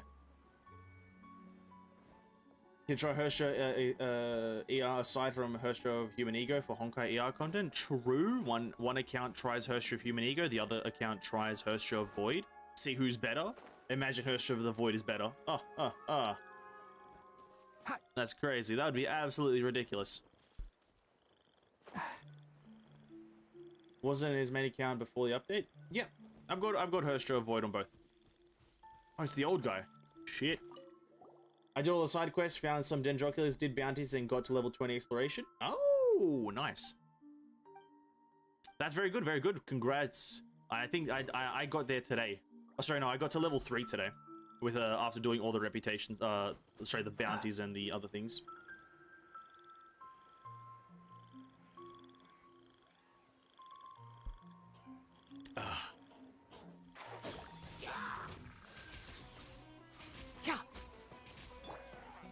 By royal decree. Ha! Shaken and stirred. Diana. Let's nip that in the bud. Enshroud. Yep. If only Genshin show that blue dot, what way you need to go thingy like Tower Fantasy. Genshin does have it, but it's not as accurate. Or it's not as easy to navigate. It doesn't show it all the time. Like, if you're in a city, it'll show you the yellow line that you have to follow, but if you're out in the open world and kind of go into these obscure locations, it doesn't usually show it. Name card and recipe. The recipes, I'm not gonna lie, the recipes for Sumeru seem to be pretty good. That pepperoni pizza that I was like posted in the Discord, that's a really good food. It's so easy to get as well. It's like it's 10% crit rate with like 300 attack, which is fucking amazing for one food that you can actually just like farm up like 20 of them like very simply. So if only you could use food in Abyss, then it would be super good. And Herrscher Void can easily nuke millions on par with current S ranks. He did. I have seen clips of it. A small clip of Herrscher Void. Looks fun. And this is what I think the game should move towards. I think they should revamp all of the old Valkyries. Revamp all the old Valkyries to like just make them better in ER or whatever. Have them be fun in ER. I think that's like a super good thing to do. Just go for it. Why not? Get it done, Mihoyo. Get it done. I'm now thinking, is the... Oh, I've now had a thought. Now, this is not a safe thought because this could lead to potential harm and danger. But after we finish this quest, I might go do something. And this one thing that I might do may or may not be very, very bad. Ooh, this is gonna be atrocious. But I'm excited to try all the new characters in Elysian Realm. But I also would just want all of them because you just get like a lot of primos. You get like 100. You get 600 crystals. For just getting one character. It's like, come on, man, just give me all the characters. Let me get all the gems, please. No, I think you get more. You get like 650. No, 620. No, 650 or 620 per character in Elysian Realm. It's so good. So good. I doubt S rank could do that. You need at least double S. Maybe. Hey, have enjoyed dinner, said boy. Enjoyed dinner. I'm just like, from what we saw about the gameplay of Herrscher of Human Ego in the, what was it called, the trailer that they had for her, where they just kind of talked about her design. She looks like a character that just does instant damage. She looks like one of those characters that just does instant damage because she had that like ballista mode, which was fucking sick, I'll be honest with you. The way they described it, she just summons a ballista. It looks fucking sick. But it looks to be like this kind of one-shot mode. But then she goes into this burst, and they didn't really show much of her stuff in her burst. They showed her attacking a few times and then like doing the whole like manta ray thing. But overall, they didn't really explore her in her like Herrscher mode too much. Her Ego Sigma may be able to fully utilize Alicia G4 Stigma. So that's a good buff. Is there a part of Alicia's G4 that I thought all of it currently works like on Herrscher of the Void, to be honest. I read it all and I was like, oh, this makes sense because it's all to do with range damage, right? Unless maybe Herrscher of the Void isn't considered range damage. Then maybe that isn't as good. Because I read it all and I was like, it makes sense for this all to like kind of work on Hov even now, so surely it does, right? I'm praying that it does. I'm praying. What is that? Because that's what I'm going for. Because it's like currently the best physical stigma, right? Oh, there's a quest here. Oh, that's why I put the marker down. Okay, nice. Keep up. Nice. Javi. Ha. Javi. Javi. What are you looking for, Javi? Traveler, I've heard about you. Yes, I'm a traveler. Welcome to this team. I'm Javi. Or Javi. How would you say this? Javi, Javi, or Javi? I don't know.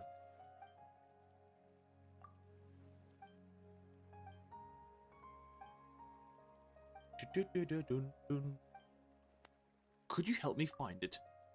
The Hov doesn't have attack.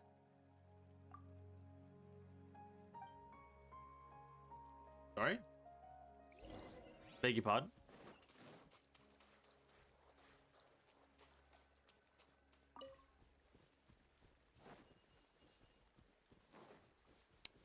I'm pressing X to doubt that statement, but maybe you'll elaborate.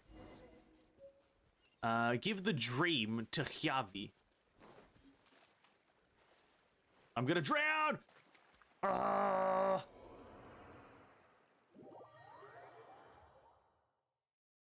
God, bro, get rid of the stamina in this fucking game. Get rid of it.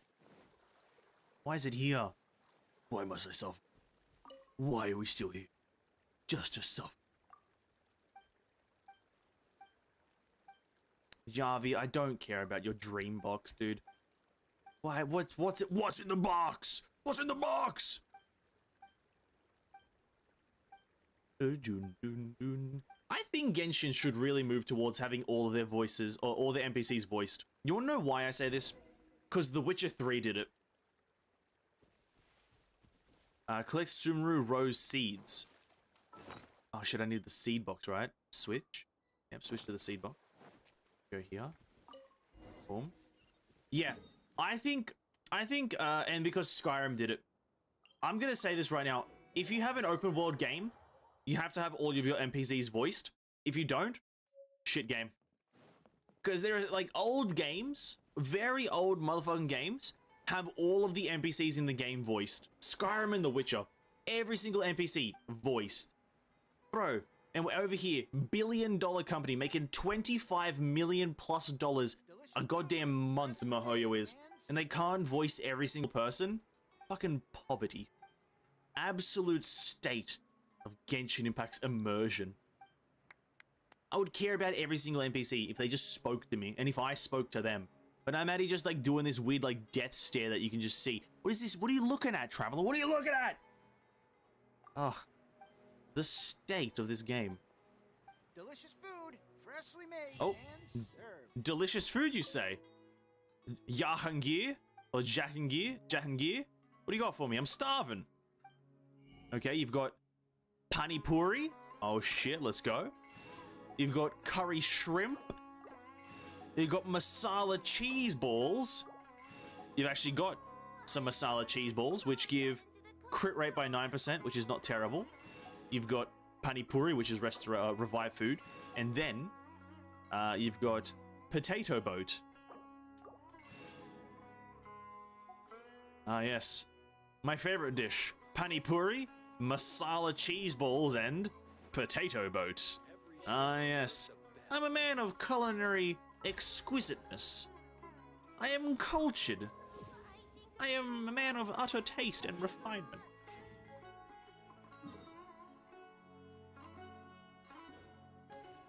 Okay, now I want to do the thing that I wanted to do.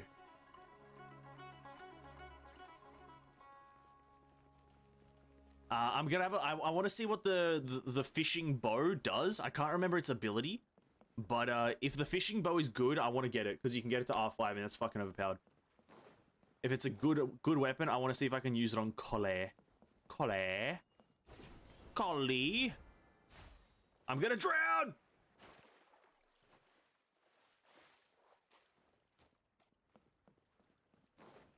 If they do that, Twitter will probably be like, "Why use your money on random NPC that nobody care?" Oh no, no one will do that. No, you don't know the Genshin community. The Genshin community be like, "Oh, they voiced this character. Oh, that's so lovely." That's what they'd actually do. They have too much care for everything in the game, so they wouldn't shit on it for no reason like that. At least in my opinion. I love Sumeru. Sumeru's a great expansion. They've done a great job with Sumeru. I heard that the Honkai team was involved with Sumeru. No doubt. Well, Sumeru was initially a thing, first of all, in Honkai. And a lot of stuff that is happening in Sumeru is kind of also... Oh, you have an internal fish tank now. I totally forgot that they added that. A lot of the stuff that's happening in Sumeru is kind of like very Honkai inspired. Anyway, so this weapon is attack energy recharge, so it's already pretty okay. Triggers a Flow Rider effect after using elemental skill, dealing 80% of attack as AoE damage upon hitting an opponent with an attack. Flow Rider will be removed after 15 or after causing 3 instances of AoE damage. Only 1 instance of AoE damage can be caused every 2 seconds in this way. Flow Rider can be triggered once every 12 seconds.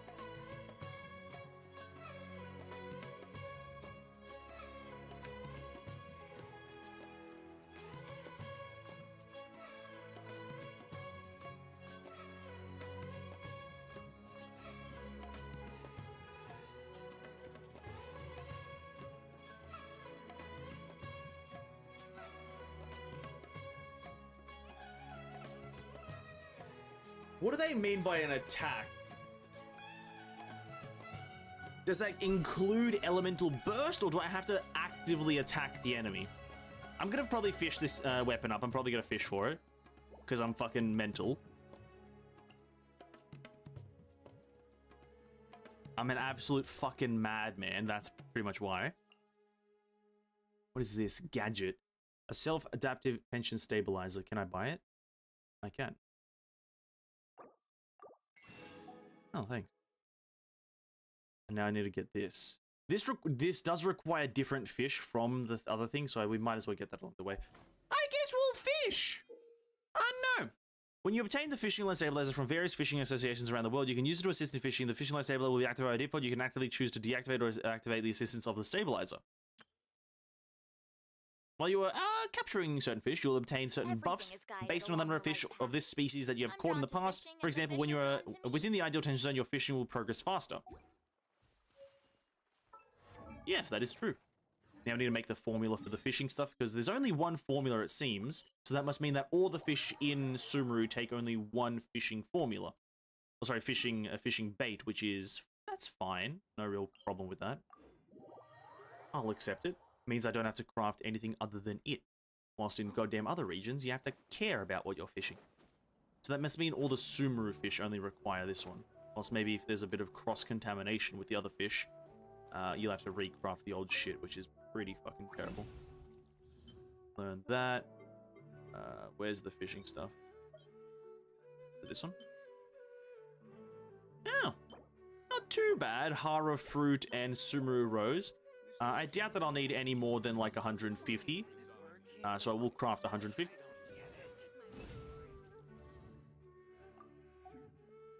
Can't we buy fish? Nobody eat in Sumeru? Are they vegan? Hearts are safe for sure. Nobody eats in Sumeru? What are you on about? So it's on by naturality. I can't even speak. Are they vegan? No, they literally like hunt wild caribous and things. Words of the English language I am saying. I'm just activating all the fishing spots, so give me a second whilst I try to find where all of them are. So there's one right there. I'm gonna try to learn these. I'm gonna try to get this bow to refinement 5 so I can give an honest video review of this garbage weapon. There hasn't been a good weapon for the fishing thing since the catch. By the way, the catch was the previous one. But all like limited weapons or all like kind of these tedious weapons to get should always be crit rated somewhere, right? You should have crit rate increased by some manner through all these weapons. That's all I'm saying. I'm not sure about all of the I'm not sure about all the effects. If I remember correctly, some of the G4 buff doesn't fit well with Hershra Void playstyle. Hershra doesn't have rapid charge attack speed like Alicia. Hershra Void relies on a single hit charge. Oh, now that you mention it, yeah, that is true. Yeah, yeah. So I think that's the 2 set or 3 set or something like that. Or maybe like the base effects of some of them. But like, yes, yeah, it buffs like charge attack damage. Or using your charge attack buffs your charge attack. But that doesn't really work with Hershra of the Void, seeing as you charge attack once and that's it. Yeah, you're absolutely on the money with that one. I totally forgot about that. Because I remember reading it and I was like, oh yeah, that makes sense that it doesn't work, but I just overlooked it. Overlooked it. So close, so close. Stay cool. Whoa, nice catch. Yeah, it's I find it pretty dumb that they sell meat but not fish. Yeah, well, like, listen, it's forced gameplay, isn't it? They're just forcing you to play the game in some way. Yeah, you nearly got him. The fishing system sucks, I'll be honest, so they need you to use it somewhere, right? So they add a weapon that requires you to fish, but the weapon is okay at best and gets better with refinements, right? So they have to force you to fish in some way, and you know what? If this is the method they do it by adding like a limited weapon, sure, why not? I'll humor them by fishing.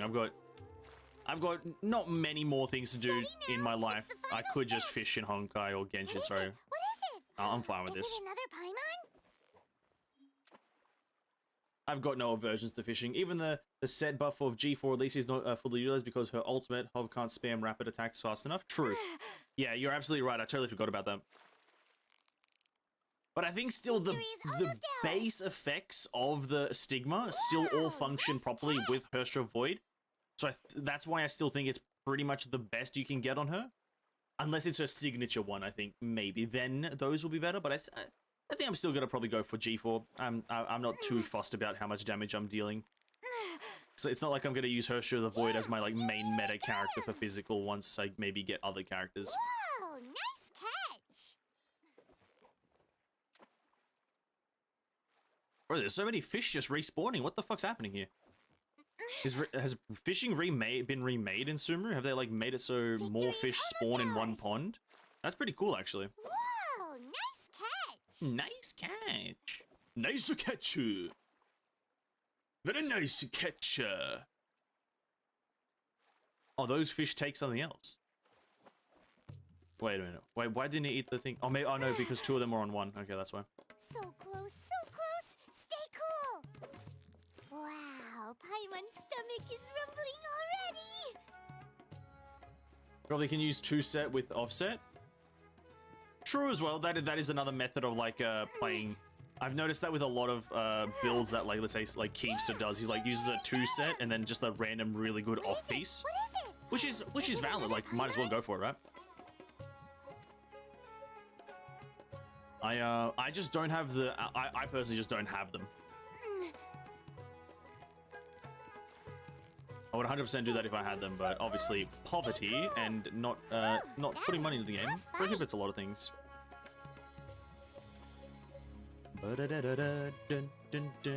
I could sit in Sumeru just forever listening to the music. They've really nailed the music of the zone.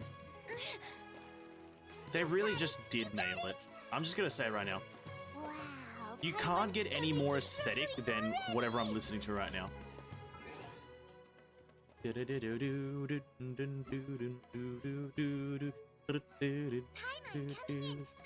coming in! Is this level okay? Can you hear Paimon? I need to change the time to nighttime really quickly though. Yeah. Yeah. What's a good like? I'm assuming one of the base, sorry, one of the better offset physicals that you can get in just get Honkai in general, and just in general, getting like these one-off pieces that you would just use just because it's a flat good piece. I'm assuming a lot of these just come from being just like other random physical characters like other pieces. So you'd use like two set like Alicia, and then maybe like use one of Carol's pieces or some shit like that, or something along those lines. I'm not too sure which character is the character you would do, but it's like you would use something like that, unless there are other good craftable G3s that are like extremely good. That's just genuinely how I'm looking at it right now. So I'm not too knowledgeable about these stigmatas. I only found out that Leeuwenhoek, or Leeuwenhoek, whatever his name is a good fire DPS stigma. Lazarite Axe Merlin. These fish kind of look funky. None of them are proving all too difficult to fish up. It doesn't seem like they've added any extremely difficult fish to actually like reel in. I don't have to sit here for like 12 minutes trying to reel one in. Paimon's stomach is rumbling already! Paimon's stomach is rumbling already! What was that fishing achievement? What was that fishing achievement? 20 archives? Oh my god, man. How many rolls do I have? Ooh. I've got a guaranteed Tighnari, boys. I need to get so many more 10 rolls in 10 days. Tighnari leaves in 10 days. I can't believe it. I cannot believe it. Wait, what? Oh yeah, what? Weren't the patches being adjusted to like 5 weeks instead of 6 weeks? He leaves in 10 days. That's not... Sumeru only came out last week. Oh no, it does make sense, doesn't it? No. It's a few days shorter. Only on Wednesday should it be 14. It's a few days shorter. Maybe Azuri, if you're still here, you can confirm that because you're maybe a bit more knowledgeable. I totally forgot. I know either Honkai or Genshin said something about like reducing their patch time. I think it's both of them actually. I think both of them are like just reducing their patch length by like a week. Huh. Do you like eating raw seafood? No, I hate seafood. I fucking despise seafood. There is like... I don't like anything about seafood. This patch has less days? Is it this specific patch, or did they maybe say it about all of them? Like in the future, they're just like reducing the length. Because that's quite... I totally forgot about that. Now I have less days to save. I need to actually like, buckle down and do all of my quests, because I need to get C4 Tighnari. I need to get this guaranteed on Tighnari. Need it, I need it now! Because his C4 is rather okay. Yeah, you nearly got him! Whew, that was a tough fight.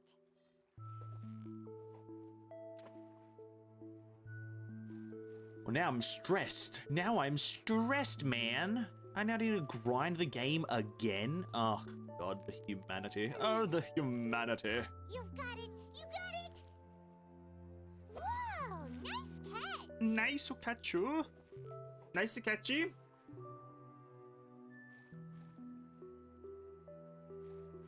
Mix and match is also an option, but it's ER. Anyway, you may be able to brute force it with various ER signets.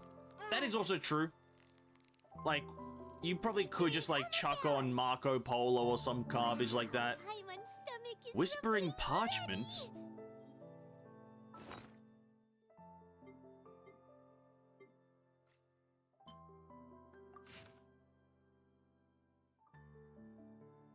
already. Oh! Oh!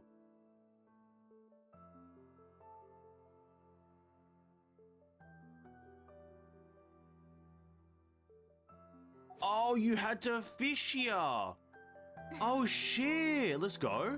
I didn't know you had to fish there to get that. I thought it was just like some fucking chest I had to dig up. Okay. We'll go finish that puzzle off then. That's fucking crazy. Making me fish? Dude, what the hell?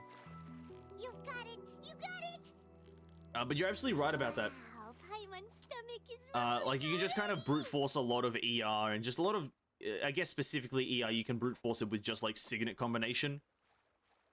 But obviously, like, you know, my Eden is like not a good showcase of that. Like my Eden is like struggling. Steady now. Like It's the final I'm stretch. super pissed off that I can't clear Nice catch. like I can't clear finality with my Eden. But I guess like no week has kind of been in her favor. I don't think there's been a single week that I've played her where it's been like her favored week. Also her favored patch or whatever. Which is kind of annoying. But it's alright, I guess. Waiting for imaginary enemies. Yeah, you nearly got him. Whoa, nice catch.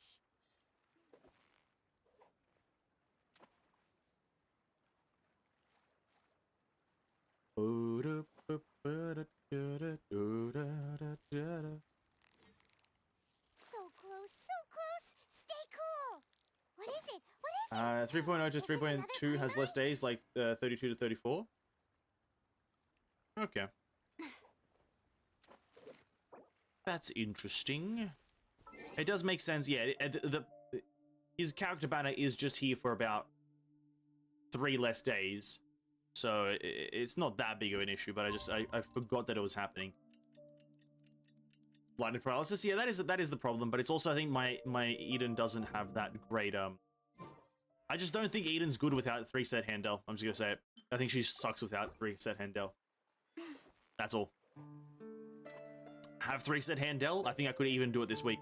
Even with the paralysis debuff, I think I could do it because the 3-set bonus of that is fucking ridiculous. And it essentially lines up with like Eden's playstyle, obviously. Victory is almost ours. Wow, Paimon's stomach is rumbling already. Even Honkai changes patch duration, like 5.9 being 5 weeks instead of 6 or more. Before it was even longer. I think some reached 7+ weeks. Oh, okay. Yeah, I just heard I knew that this was happening with this patch, but I just forgot completely. And I saw it and I was like, 10 days doesn't seem right. So close, so close. Stay cool. Whoa, nice catch. My 3 out of 4 Mobius can't get F4 bonus. Floor 4. Oh, yeah. Yeah, my Eden struggles in that. Fuck, I hate it. I hate struggling so much.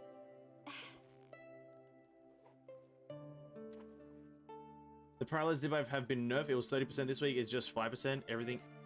Fuck, I thought it went. Everything else remains the same. Really? Wait. Like today's reset? Are you talking about today's reset, Hersha? Okay.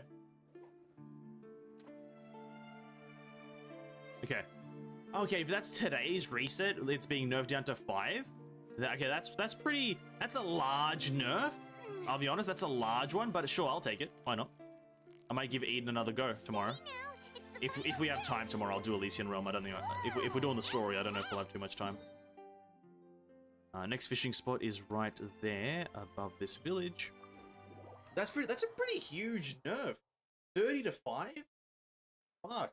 Might as well just remove it at that point, eh? Might as well just remove it. Oh, it's right. Wait, what? Oh. Oh.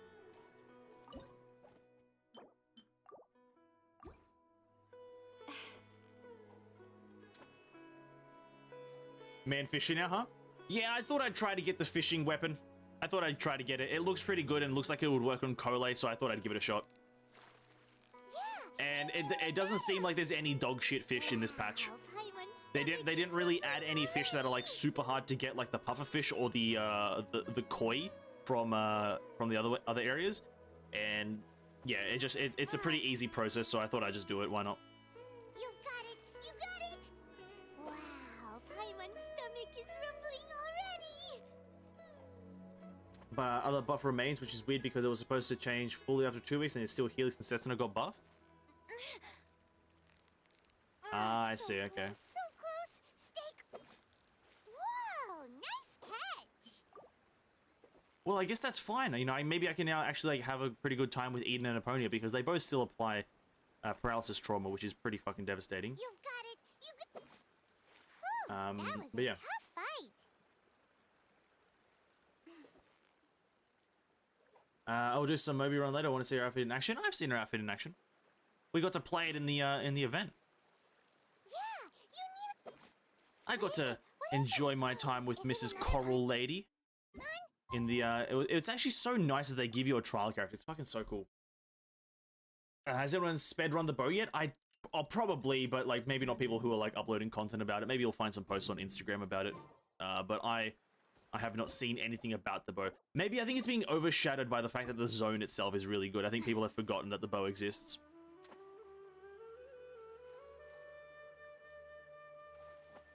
That's probably the case right now. People have forgotten that the bow exists because Sumeru itself is a really nice and fun zone to explore. Wow, Paimon's stomach is rumbling. Paimono's stomach is rumbling.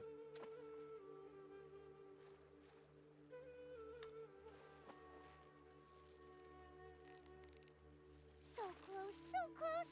Stay. Whoa. They'll change it on Thursday, which is fully 14 days from the change, but that would be odd. It would be odd. Maybe they should just... I don't know. Maybe they're not changing it. Maybe because it's a short patch, they're not changing it. I don't know. Maybe they'll change it 3 weeks, because if it's a 5-week patch, then does it make sense to change it at 14 or 21? Right? What patch number does it make sense to change? Do you have the first 3 weeks be this buff, or the last 3 weeks be this buff? Depends. And true, Sumeru is a great patch. And like I said when we were first first few streams of Sumeru itself as a patch is extremely good. 3.0 as a patch is extremely good so far. But that does not mean that I say that Genshin is in a good state right now. I definitely don't want to act like Genshin is in like the best state it's ever been. Because this is just a patch, like kind of patch hype, you know, the honeymoon period of the patch. Doesn't mean that the game itself is still great, because you still don't have after everyone's explored all this, after everyone's done everything here, it'll just, you know, slowly divulge back into just the waiting for Spiral Abyss reset. Keep up. One with the forest. Yeah. But right now, really good. Right now, really fun to play. Where's this fishing zone? It should be right there. There it is. And like I said, I still give the patch a 9 out of 10. Still a solid 9 out of 10 patch. I don't think it's the best patch we've ever had.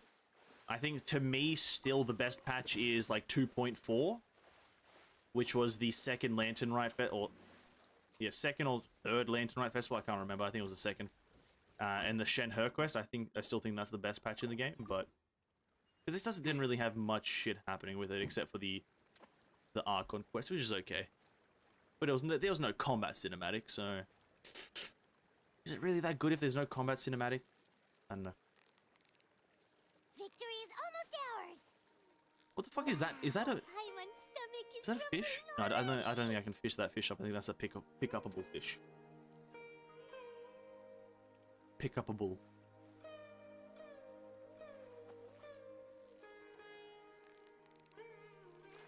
So close, so close.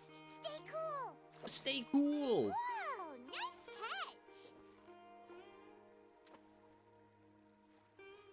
I like the new grapple thingy, but I hope it's a gadget. You know, I just want to use it in the other regions. Absolutely. Yeah, no, that needs to be done straight away. You got it. As much as it would probably like break the other regions, you know, and you know if it has a cooldown, like depends on how they do the cooldown, depends on how they do a lot of things. It could become pretty much the fun. The Genshin could become very fun if they add the grapple hook as a gadget. And essentially they could just do it like the grapple hook is done in Tower Fantasy. Final stretch. Like, you know, That was a tough fight. on the ground you can kind of move around and then throw the grapple like whenever you are able to, or whenever you're within range. And then let's say you're jumping through the air. I advise they make aerial grappling a thing. When you're in the air, time kind of slows down whilst it gives you a chance to aim around. Victory is almost ours. And so you've kind of got like a 5-second period to kind of aim your grapple mid-air before you like fall out of the time fracture essentially, or the time slow. I believe they should do that. Because nobody likes climbing Dragon Spine anymore. So just give us a way to do it faster because of like new patches and whatnot. No one really likes scaling Narukami Island and all that bullshit. So just give us a way to do it. Nobody really likes doing that. So just, you've invented a method, so adding it as a gadget would be the best thing they can do. To revitalize the fun in the game. Outside of Sumeru, that is. Victory is almost ours. Whew, that was a tough fight. Alright, switch it to day. I actually genuinely want to see if you can even buy a copy of the can you buy a copy of the weapon on just one cycle of fishing? I want to see if it's possible. We're gonna exhaust all the fishing spots.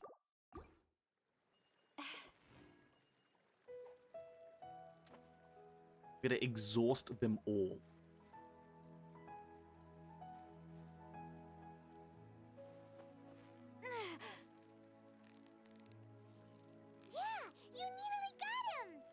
I think probably the only problem that the grapple hook can like, the only problem that the grapple hook can encounter is the fact that using gadgets is like a pain in the fucking ass. Like Z is such a shit button, and there's no way to rebind it. I'm pretty sure you just have to deal with it being on Z. It's just like one of the worst designs I've ever seen in video games. It's just like forcing you to press this weird button. Like, why not like V? Like, V is slightly easier to press on the keyboard because you can maybe use your thumb. But like they have you press Z to use a gadget. It's like, that's fucking terrible. And you can't rebind it. Like, that's the problem as well. They should add more weapon. Yeah, that's true. I agree with that. But I've talked endlessly about how they've had missed opportunities to add different weapons, so it's like I've given up on the weapon cause. I still want them to do it, but Miho doesn't seem to ever really want to do that with Genshin, so whatever. They'll probably twist a lot of their weapons in weird ways.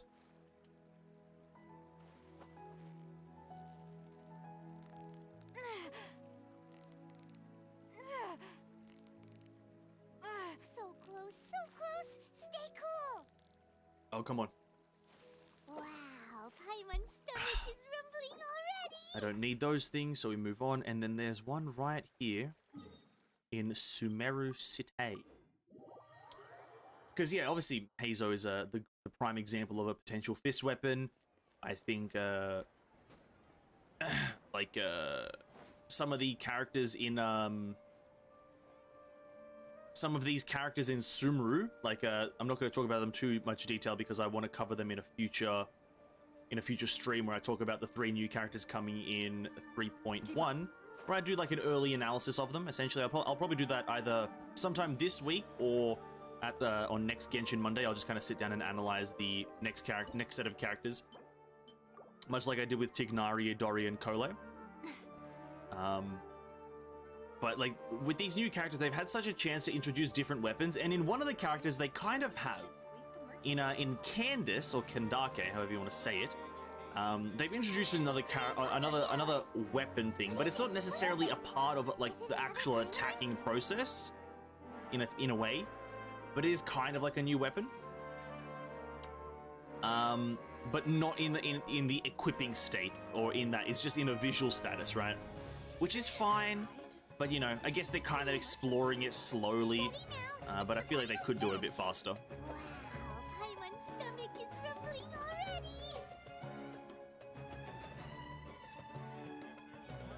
We heard you want your weapon. Hey, you have a spear? No, the weapon that Kendake has is a shield, actually.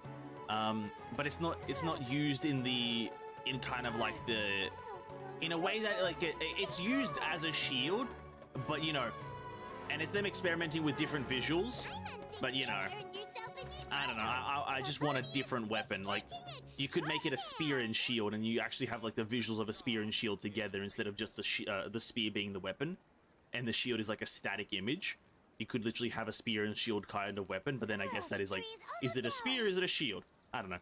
Regardless, I think they could experiment more with different weapon varieties by adding them. I just don't think we should squeeze the merchants too hard. Every time they try something new, Twitter always have something to set on fire for. Well, you know, but that's just Twitter being absolutely just moronic. So close. That's just all that is. Stay cool. Not a single person that comments on any of Genshin's posts on Twitter is smart. All of them are not smart. Not a single one of them has a brain cell. That's just the truth. Like, whenever they release character like snippets or character leaks or whatever on their official stuff, You've got it. You anyone got that comments on that stuff, absolute moron. Wow, Regardless of if it's positive or negative, just no one cares. Just the game has many more problems than whatever you're trying to talk about. The game has gameplay problems. And they can do something really new without being shot nowadays. But they can't? Yeah, they can't. Yeah. Well, because I sit down and sometimes read a lot of these Twitter comments from these posts, like someone pointed it out. I don't know which on which post it was, but it was someone talking about. I think it must have been Candace's post. I might have seen it, but it was essentially he was saying that every single patch for at least the past 10 patches of Genshin Impact, someone or a group of people have always complained about something in some area that has no relevance to anything, right? So a character is announced. Some people are complaining about something there. A character's visuals aren't historically accurate. A character's height is too tall. They're too slender. They're too white. They're too dark. They're too something. They're this, they're that. And visually, they are never satisfied. But once you bring up the fact that maybe the game has balancing issues, the game has no endgame content, the game is lacking quality of life, the game is not very fun to play, there's no gameplay loop, then they're like, oh, but it's free to play! You know, it's a very, very double standard with these people. They'll complain about what they complain about, and if you don't care about what they like or what they're complaining about, they will then proceed to essentially ridicule you. But then when you start complaining, they'll shrug it off as, it's not important. You know, it's a double standard.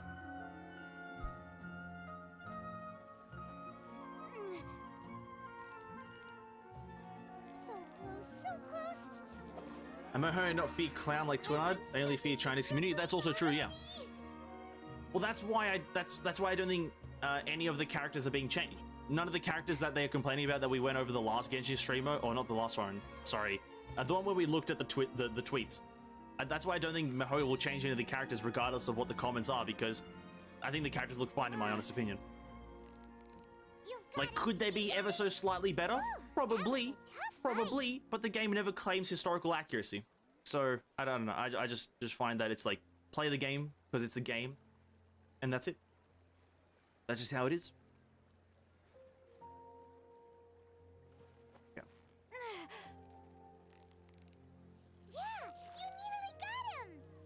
Like, I'm not playing Genshin right now because of the historical accuracy of fishing right now. This is not how fishing works. You don't just have these fish, like, swimming in a small circle, right? But I'm not complaining about it because I could care fucking less. You know, that boat over there shouldn't be able to stay right where it is, but it is because video game, right? Wow, Paimon's stomach is rumbling already. Paimon's stomach rumbling. Chinese community fine with it? They don't care? Yeah, it's fine in my opinion. And not even that they are fine with it themselves. I just don't think it's like that big of an issue because I don't come to a video game to kind of talk about these weird problems like of visual accuracy when the game doesn't claim for historical accuracy. Sorry, I meant historical, not visual. Historical accuracy, like at no point does the game claim to be historically accurate. So it's like, I'm not going to try to lynch the game for being historically inaccurate, right? If this was something like, let's say, Civilization 6, if this was any of the Civ series, any of the I think it's the Anno series, if this was any of them, oh yeah, complain all you want if it's not historically accurate, because these are games that pride themselves on that. But like, I'm currently walking around with a character with fucking fox ears, so it's like, I don't fucking care. Like, my character is literally walking around with fox ears. What if I start complaining about visuals? What the fuck am I? I'm literally just forgetting reality. Oh, sorry, I'm not taking into consideration fantasy. Sorry, I'm just like trying to make this a reality. It's like, this game isn't reality. I'm not trying to base my opinions or my life like mottos on this game. I'm just here to play a video game. You know what I mean? It's that simple. It's a simple procedure. It's a simple procedure, but these people on fucking Twitter, mate. These fucking people on Twitter. They just don't see it. They see Genshin and they see real life. It's crazy. Crazy. It's crazy how the world works like that. My name is David Attenborough. I'm here on ABC News. Hey, what's up, Ra? Welcome to the stream, man. Welcome. Hope you're having a great evening. You're joining us as we are fishing.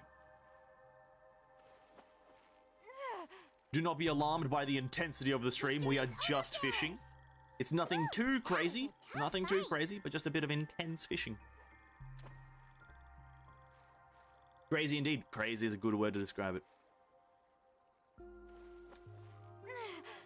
I saw a crazy post, or not a crazy post, but it was, so we all know Al Haytham at this point. If you played Genshin for the past week, you probably know who Al Haytham is. He's the white-haired character we've seen a few times.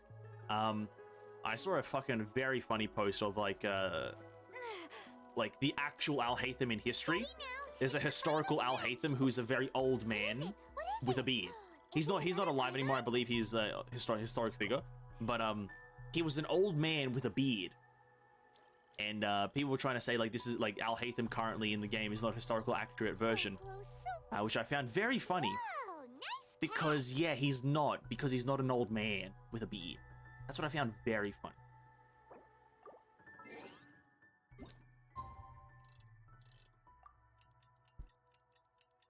David Attenborough did news. I thought he did the animal voice over in documentary. No, he did. No, he did the news. Sorry, he did the animal stuff, the documentary. I didn't know. I was just making shit up. I didn't. He's not a news reporter. No. He's an animal wildlife documentary man. My name is David Attenborough, and welcome to a wildlife documentary on hippopotamuses or some bullshit. I'm also butchering the accent. Don't worry about it. He's an Arab inventor. Yeah, there you go. He's a historical figure. And yeah, I don't know. It was just weird to see people complaining about historical accuracy there when literally this is just a person named Al Haytham, who is a young guy. No beard, no old. He's not even an inventor in this game. He's just named Al Haytham. It's just kind of weird because I think they attributed just the name to the most important person with that name, when I'm pretty sure there are probably many people who are named Al Haytham in just Arabic history. I don't think Al Haytham is just this one guy. So close. What is it? What's up, Zoom? Hey King, what's up? Hey King, welcome to the stream, man. Welcome. What's this max statue? We can reach this patch at level 5. Honestly, if they represented him correctly, the fan base would start molding. Oh, absolutely. Absolutely. Us Arabs are pretty hairy, so they will start saying it's offensive. Who the Genshin community will start saying it's offensive? Oh yeah, because they get offended on the behalf of other people. True. Whoa, nice catch. They'll start saying it's offensive to black. Oh, okay. They probably would. To be honest, they probably would. The day David Attenborough did news. Fucking pufferfish. Did Newcaster is the day where people will start watching television news again. Oh yeah. But I think David Attenborough is like really old right now. He's like very old. I think he still does the documentaries, but he obviously, I think a lot less. At this point, David Attenborough is like not even known for doing the voices. He's just known for having a good voice. He's not known for documentaries or anything like that. He's just known as the guy. My name is David Attenborough. This is a wildlife documentary about the sea urchin. Now, the sea urchin is a thing that lives in the sea. I think he uses these exact words to describe it. I am word for word speaking like Mr. Attenborough. Welcome to a wildlife documentary about the bald eagle platypus monkey. It lives in the sky and sometimes swings from trees. It's a very fascinating creature. It has 4 legs sticking out from its ass cheeks. It's quite crazy.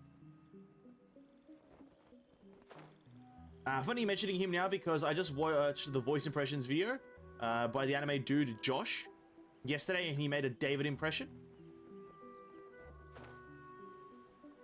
Anime dude Josh, you talking about the anime man? You talking about the anime man, fucking Joey? The manga, Josh the manga lad? You were talking about him?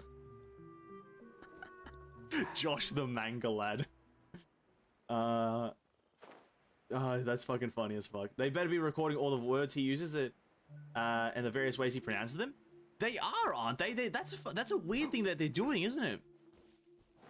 I did see that. I saw something about like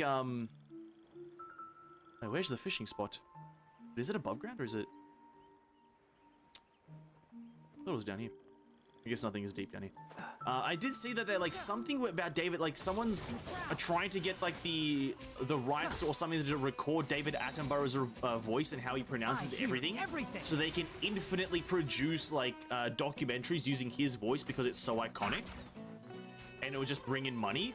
Because like everyone knows, if you see a documentary with David Attenborough as the voice, you watch it because David Attenborough.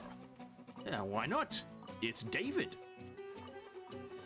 Yeah, that is a funny inside joke as well. That Josh the manga lad have to be in with the trash days, guys. Where is this pond? Oh, it's right there. Oh shit. It's in the flower. I didn't even notice. Didn't even notice. But anyway, the Anime Man. I don't actually watch the Anime Man. I should be honest with you. I am so sorry if that ruins everyone's immersion, but I don't actually like the trash taste guys. I don't actually watch their individual channels. I just watch their trash taste things because I think them together. This might sound rude, but it's not. Them together is very much a lot funnier than them by themselves. I feel like that sounds rude, but I don't mean it in a negative way. I just think they all complement each other. If anything, they can play Genshin again in English VA if they bring David Attenborough to Genshin and voice any character. Varka. No. He has to be like a non-playable character, David Attenborough in Genshin. Oh, this is a fucking cosmetic fish. I'm dying of cringe right now because it's cosmetic. Who would David Attenborough voice in Genshin if he did? He would voice someone from Sumeru, probably. From Sumeru. No, I couldn't be someone from Sumeru. It would be... Who would he voice? Maybe someone from Fontaine. I don't know. I have no idea who he'd voice. Like, Sumeru makes sense because of animal and kind of, like, knowledge. But, like the historically where Sumeru is based, it doesn't make sense. Right? And so it's like, do you have historical accuracy or do you have, like a profession, his accuracy, sorry, profession accuracy. It's a tough one. What is it? Is it another Paimon? Yeah, a fisher NPC would fit in perfectly. I think like just anyone who is interested in animals would, but like if he's from Sumeru, technically he's then from like Egypt or the Middle East or whatever, right? And so then like it's a bit of a tough one to determine where David Attenborough would be based in Genshin. I never thought I'd ask or have this question in my mind. What character would David Attenborough voice in Genshin?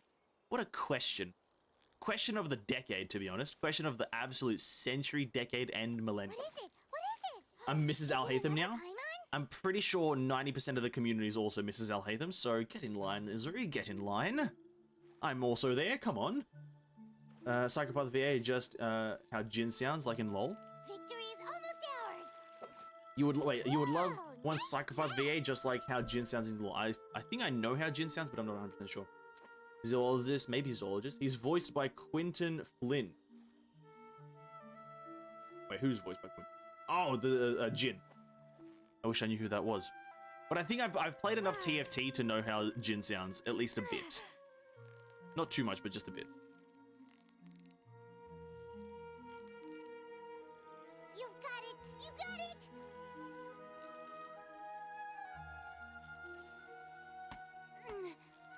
Wow, Paimon's stomach is rumbling. It's like how Tighnari talk about mushroom.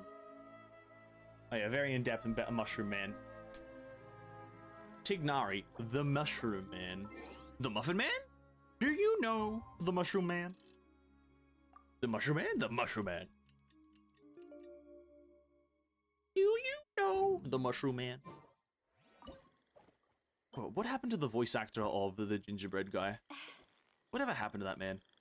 The absolute legendary voice. You're the main wife? I don't know. I don't know. I don't know about that. You got heavy competition. Heavy competition. Victory is almost ours. The victory is almost ours. All right, this is the last fish. Ladies and gentlemen, I've got the question.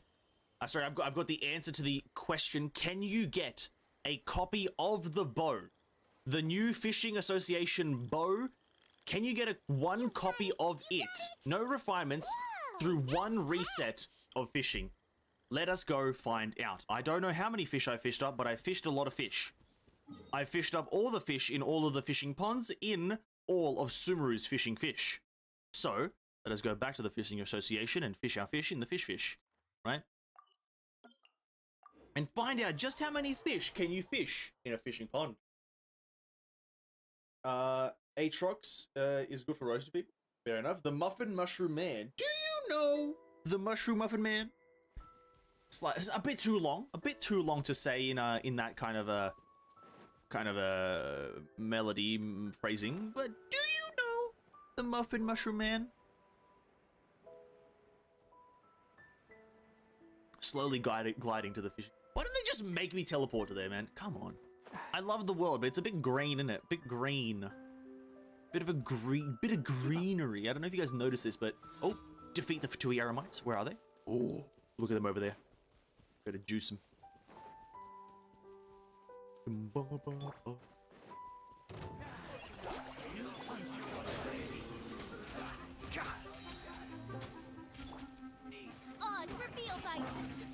Let's nip that in Chuck the bud. this in there.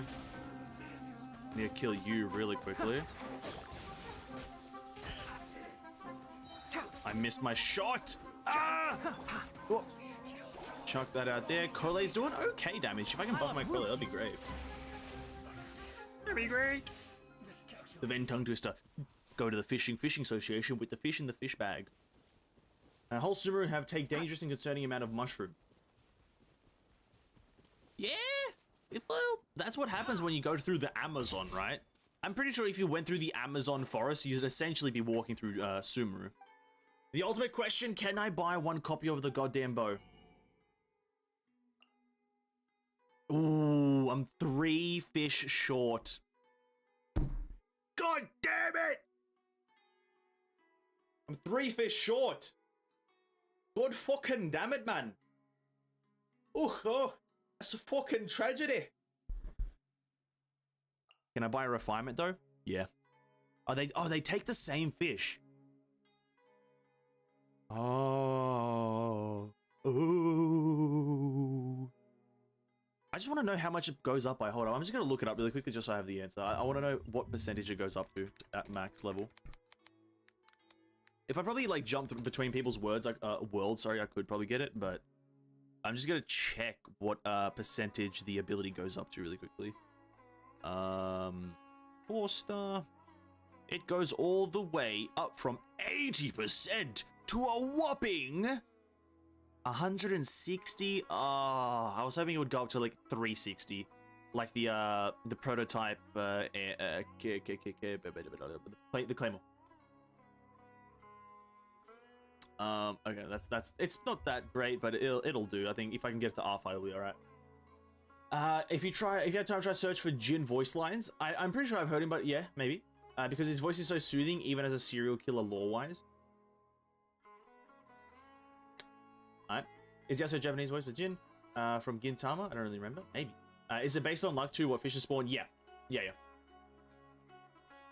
It's based on luck, but from my at least first impressions, it seems that Sumeru fishing is a lot more balanced because you're not like competing with a lot of fish.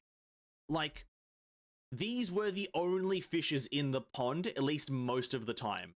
The two that you actually need, the marlins, the Jade Axe Marlin and the Axe Marlin, they are the only 2 fish, and then others like some other fish are there at some times. So it's a lot easier to fish in Sumeru than the other zones, because in the other zones, one pond can have like 4 different fish.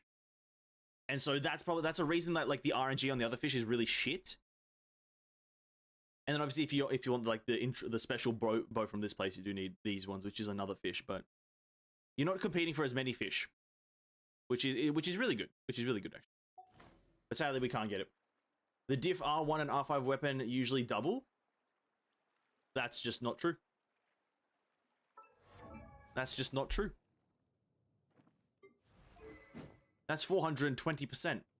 The starting percent is not 210. The starting percentage of this right here is not 210. But that is 420%. I think it starts off at like 160. I think. And I can still refine it one more time, so that is just not true. They just make weapons shitter sometimes. You need so much fish. Not that many for this one.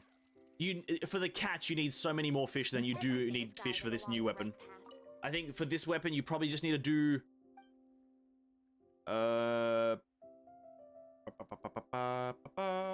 probably like 4 resets of fishing for this one. Maybe 3 if you're actually lucky. Whilst for the catch, you usually need to do like 5 to 6 plus resets of fishing. But the thing is, the catch is like 10 times better than this weapon, so it makes sense. More fishing for a better weapon. Makes sense. I'm not happy about it, but it does make sense. Let's just kill this man again. It's like 2.5. Yeah. Yeah, the thing is, I still think that it should be like well more than double.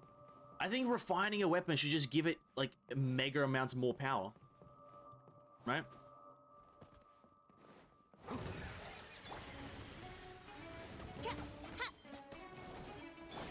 I just think the difference between an R1 and an R5 should be like a substantial difference in terms of damage. Prototype egg is 240 and R5 is 480. Is it? Oh. Shadow Raven, let night I didn't know that. fall. Press this on the side. Fair enough. Can't handle your drink. Can't see? Let's nip that in the butt. Chop.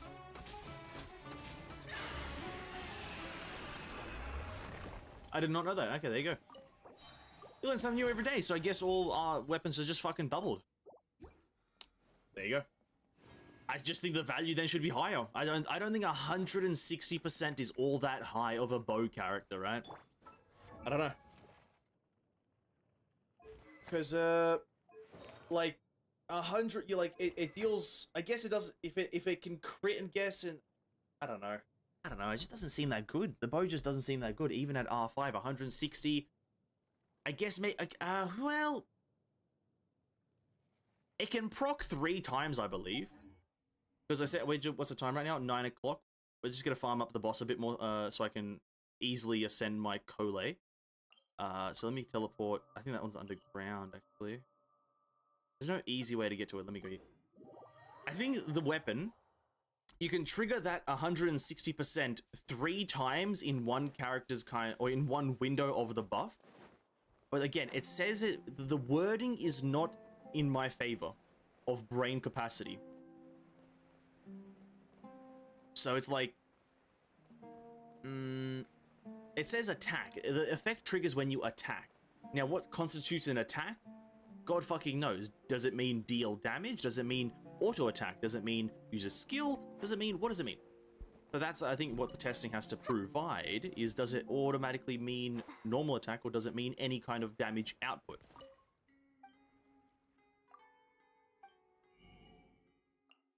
Yeah. Triggers the flow rider effect when you use a skill. Great. You get the flow rider effect on a skill. Then dealing 80% attack as AoE damage upon hitting an opponent with an attack. I guess it does say hitting an opponent with an attack, so it just means dealing damage, but I feel like they could have just said upon dealing damage. It's not difficult. Not difficult to say just deal damage, and then will be removed after 15 seconds or after causing 3 instances. So you can do 3 instances of this effect. So it's 160 times 3. I can't do maths for the life of me. That's what, like 420 again. So it's okay, but it's like only 1 instance of AoE can be caused every 2 seconds in this way. So it does take. The thing is, it takes 6 seconds for the whole effect to take to be in play, and then And then is it good on Kole? What's the duration of her burst? The duration is 6 seconds. So essentially, to get it to work on Kole, you need to go skill, then burst, and it has to be that way. Yeah, Genshin's weapons wording is dumb sometimes. The effects will remove after the user leave the field, while Kole swap a lot. Wait, we're talking about the same bow? This bow doesn't say anything about being removed when you leave the field.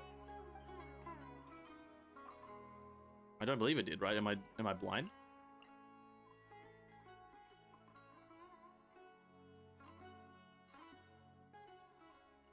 You know, this bow it doesn't have anything about being removed when you go off the field. I bought Ruby Scythe last night. Congrats. Welcome to the clan, I guess. The Ruby Scythe clan. I'm assuming you're talking about Nyx's weapon or something. I'm not sure.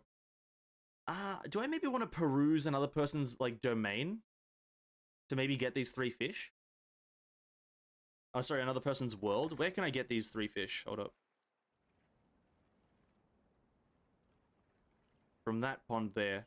Everything is guided along. Maybe I can peruse someone else's world. I just want to get the weapon right now. Offline. Alright, let's see. I want to see if I can get this fish. King Scythe, your favorite weapon? Oh, yeah. The Tower of Fantasy. Totally forgot that's a game.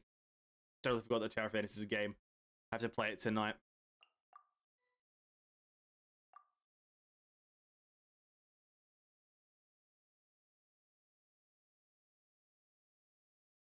Bro, people, let me into your worlds. Let me into your world, people. Come on. What's wrong with you? Tower of Dizziness? Yeah! The thing is, if you're not moving the camera too sporadically, it's not that bad. If you are, like, constantly, like, jittering your camera around, yeah, it can be quite nauseating, but just don't do that, you know? Just don't do it. Just don't, like, flip your,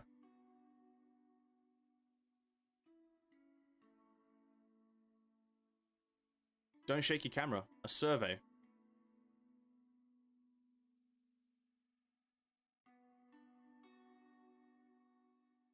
Alright, I guess we gotta get 50 primos.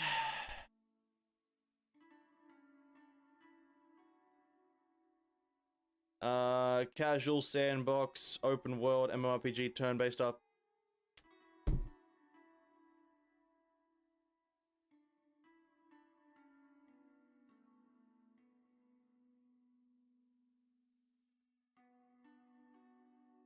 Following anime have I watched?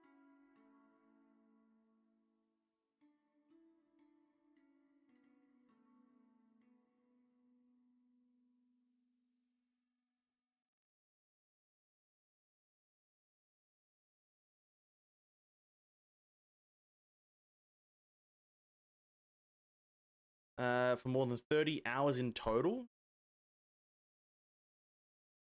What is your usual sources of information about video games? Mobile apps. No, it's not. Instagram, YouTube, TikTok. Actually, not TikTok. Snapchat. How the fuck do you get information about games through Snapchat? Twitter. Recommendations. What are the main factors you look for when choosing a new game? Just like big boobs, to be honest. Really, pretty much all I need. Kind of like just massive boobs. Art style, core gameplay, in-game benefits, monetization model. Game is produced by a developer I pay attention to. What are the main things you enjoy when you play games? Improving my abilities and overcoming difficulties, competing with other players, no, solving puzzles, completing characters and items, traveling the world, nope. Completing quests and getting achievements, yeah. Cooperating with other players and improving myself in the world, getting it all the time. Creating new content in the game freely. Oh my god, let's go. I'm from Ganyu. What are the games that you played for in 6 months? Open worlds, action RPGs, MMORPGs, casual games, anime games, sandbox, all of these pretty much. Where did you first hear about Genshin Impact? I don't know. I think YouTube. What were your main factors that attracted you to experience Genshin Impact in the beginning? Large open world, anime art style. Graphics look alright. And has action elements. What is your main long-term goal in Genshin Impact? Sure, I guess the plot. Obtain characters and weapons. Obtain more abyssal stars in Spiral Abyss. I've already got 36 multiple times. Sure, I don't know. Level up my character stats. What is the most enjoyable aspects of your Genshin Impact gameplay? Playing through version events? Nope. Natural scenery, playing in co-op, collecting characters. They're just asking the same fucking question like 12 times. Challenges, Spiral Abyss, playing through world quests, fighting monsters in the open world, gathering materials, finding treasure chests, playing through the main plot line, i.e. Archon quest, yep. Australian servers. Please. More QOL stuff, please. Artifact re-rolling. What's another one? Better UI. More key binding freedom. They're not gonna read this. What's another one I like? More description, better descriptions of stuff, descriptions of things, fun, more end game content, weekly resetting, Spiral Abyss, not fortnightly. Get rid of that one there. Then we go here. Another weekly resetting system. Like what's it called? Labyrinth Warriors. Fun again. Please. No, I asked for that many primos. True. Maybe I want to see what they play are looking for. I think they asked this one at the start of every major patch, so I don't think this is anything new. What else can I say? Australian servers again. Sure. Or rather, local servers / local ping when not playing multiplayer. Doesn't make sense to have ping at all when playing single player.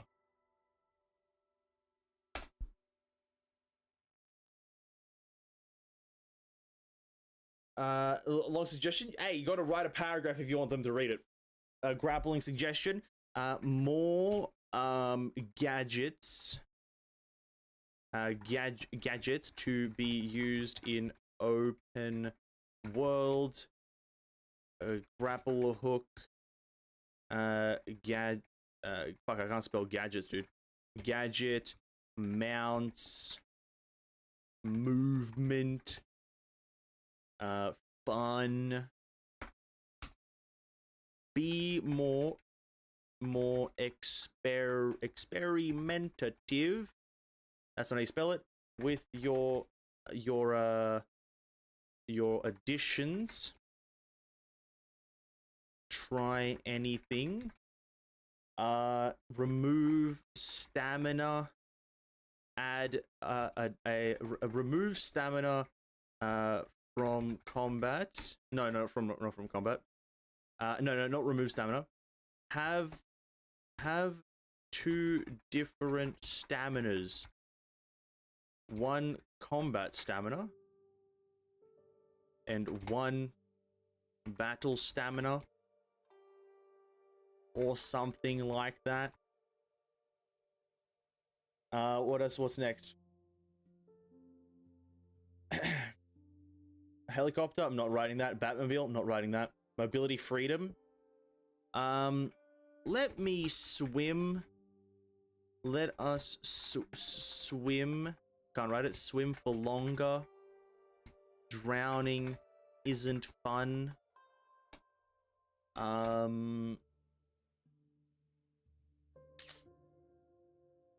What else? What else, huh? Remove 50-50. No, the 50-50 is fine. Fix the weapon banner. Make it the same as the character banner. Losing twice to win once is just garbage. Or just remove the 50-50. I know, hold up. Or just remove the 50-50, make the first character of that banner guaranteed like Honkai, but increase the pity count to 100 or so, something like that.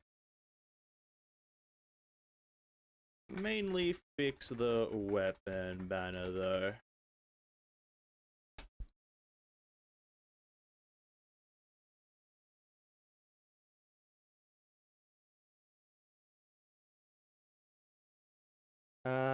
You survey might be instant recycling, probably. Stop copy pasting Honkai characters. It's fine. Parallel. Stop reading Twitter comments. True. Don't pay attention to Twitter. Don't listen to Twitter. They dumb. What's the initial pity on Genshin? 90 for character, 80 for weapon.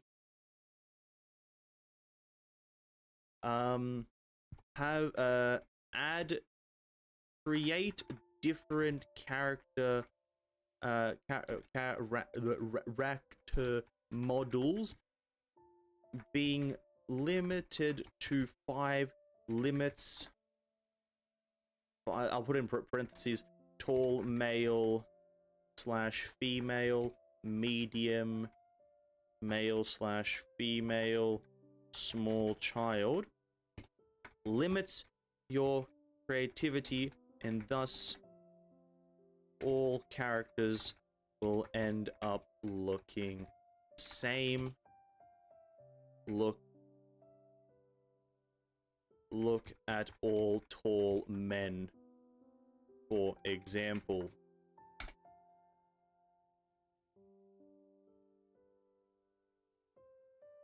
Epitomize path for the standard banner, great one.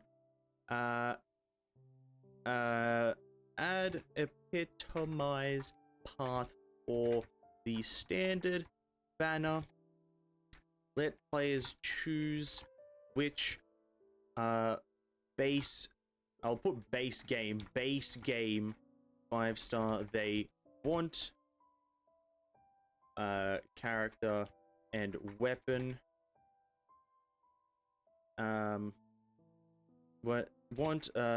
These are so out of date that it doesn't matter.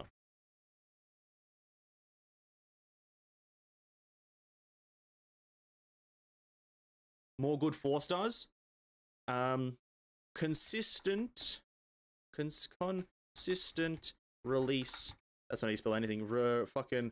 I can't spell. Release of 4-star weapons that are actually good. Traveler can switch with elements without needing a statue. I think that's fine. I just think you shouldn't have to go through the menu. Remove the menu clicking when changing elements for Traveler. Reduce the pity for standard banner. What is it, 80 or 90, Missouri? Is it 80 or 90? If it's 90, then yeah. But if it's 80, it's fine, I think. I think give us at least 1 roll per day is good. increase the daily primo gem income from commissions to 160, because one roll per day just makes sense. The Genshin Devil, Genshin Devil will not read this, but maybe if we make it long enough, they'll be like, what the fuck did they write? Maybe if it's just super, super long, they'll be like, shit, this guy's actually like spitting bars.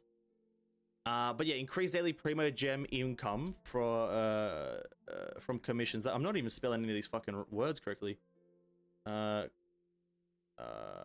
Income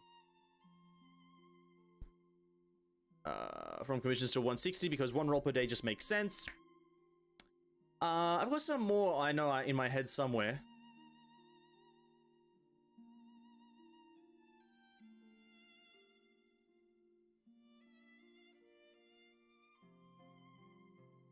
Let us able to choose what 4-star character we want. I'm taking your idea, guys. I don't know if you guys noticed. I'm taking your ideas and kind of refining them into a bit more of a fair way. Instead of just giving to the player, I think I'm just refining it. So make the only achievable, receivable characters from the current. I'm gonna 4-star characters from the current banner only be the featured, and have a mathematical, I think it's system that scans to see if you have C6 of any of them, and reduces the percent of them being pulled accordingly. That's just intuitive in my opinion. That's just intuitive. Essentially what it means is that if I have a C6 fucking character of one of these, make it so I have a reduced chance of them, and have like the other ones higher chance. Maybe do 5-star too. Nah, I think I think it's too much for 5 stars.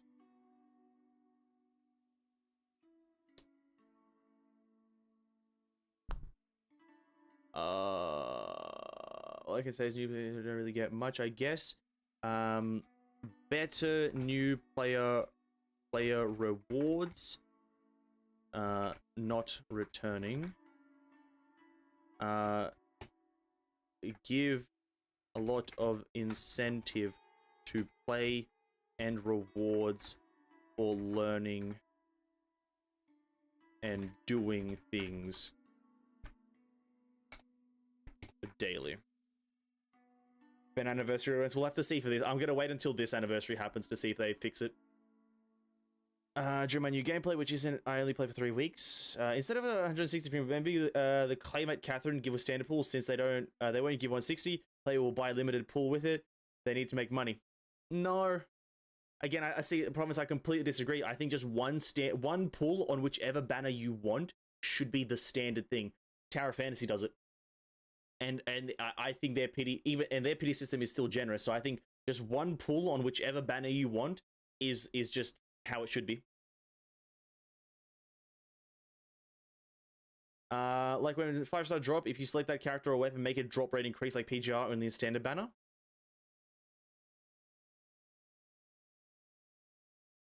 That kind of goes on to the, I think I already read that at some point, because obviously this is a ship menu and I can't really scroll up that easily, but give me a second to try to find it. I think that was a part of the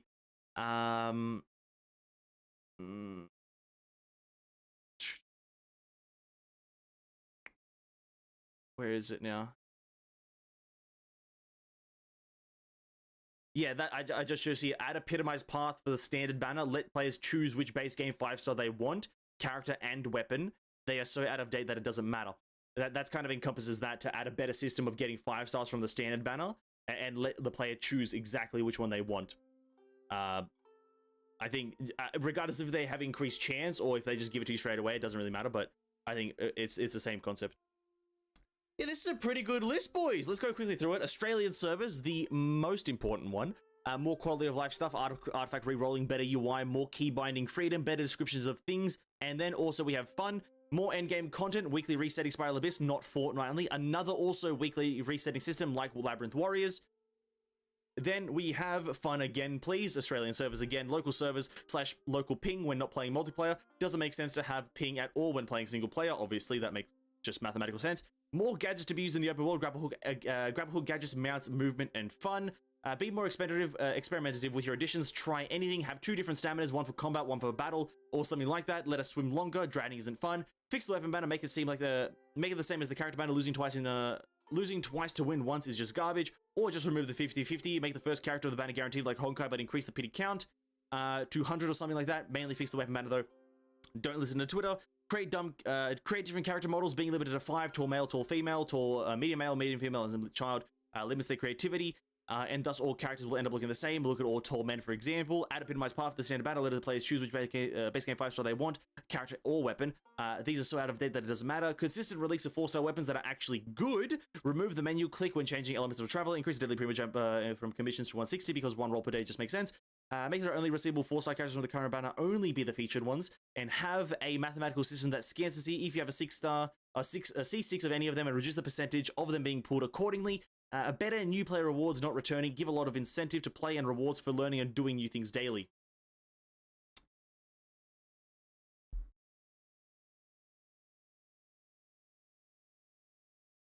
Aloy Constellations, that's a great one.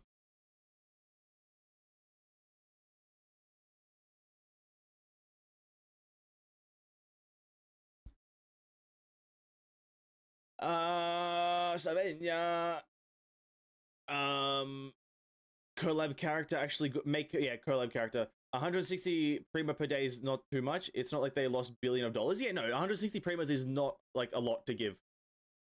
It would obviously make getting characters a lot more frequent, but I don't see a fucking problem with that, seeing as they're releasing new characters and their power creep is becoming a thing. Gee, something like Honkai gets their mousepad when they reach level 88. That's a lot harder to do because that does lose them money. It is a fan base like thing. It is like a fan base thing, but like them just giving away like free shit. Here's the thing: getting to, unless like Genshin keeps on increasing their AR count, which it seems that they aren't for some reason, because they're not just going to increase it like halfway through a patch. Genshin has like 100 million potential players. Honkai doesn't. Now I'm not sure that Honkai probably, if they did have 100 million, they'd probably still do it. But like, let's say all 100 million players of Genshin reach level AR 60 right now, and they give away a free mousepad. They'd have to give away 100. That's a lot of fucking money right there to give away. It's $100 million plus, right? For example, it's $100 million plus. We're just gonna send it, boys. That's a long fucking description. They won't read it. But we got our gems. We're just gonna send it. Those are all great ideas. Thank you for contributing, everyone. I wouldn't have thought of half of them. Those are all fantastic ideas.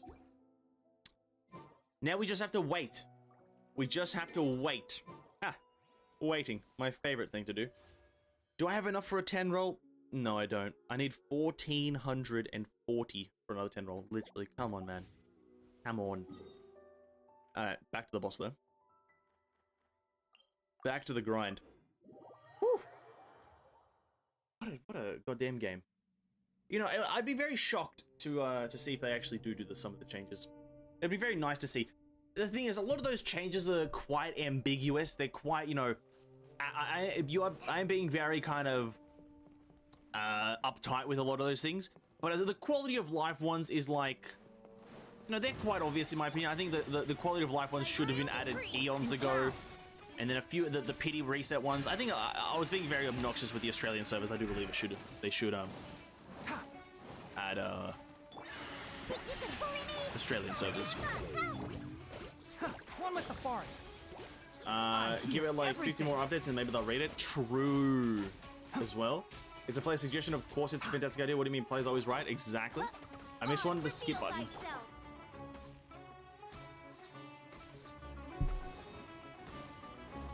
can't believe I forgot the skip button.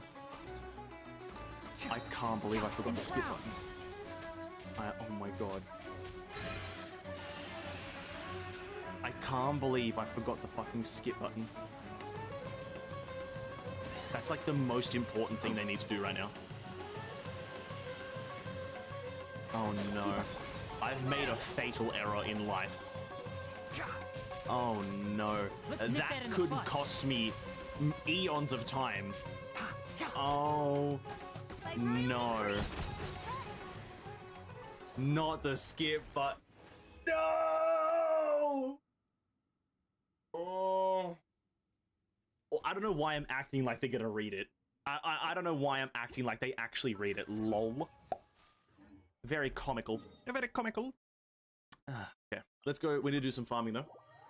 Everyone right now who has Genshin installed has to log on, do the survey, and suggest skip button 5 billion times.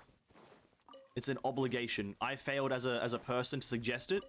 It's up to you guys. I leave the mission to you.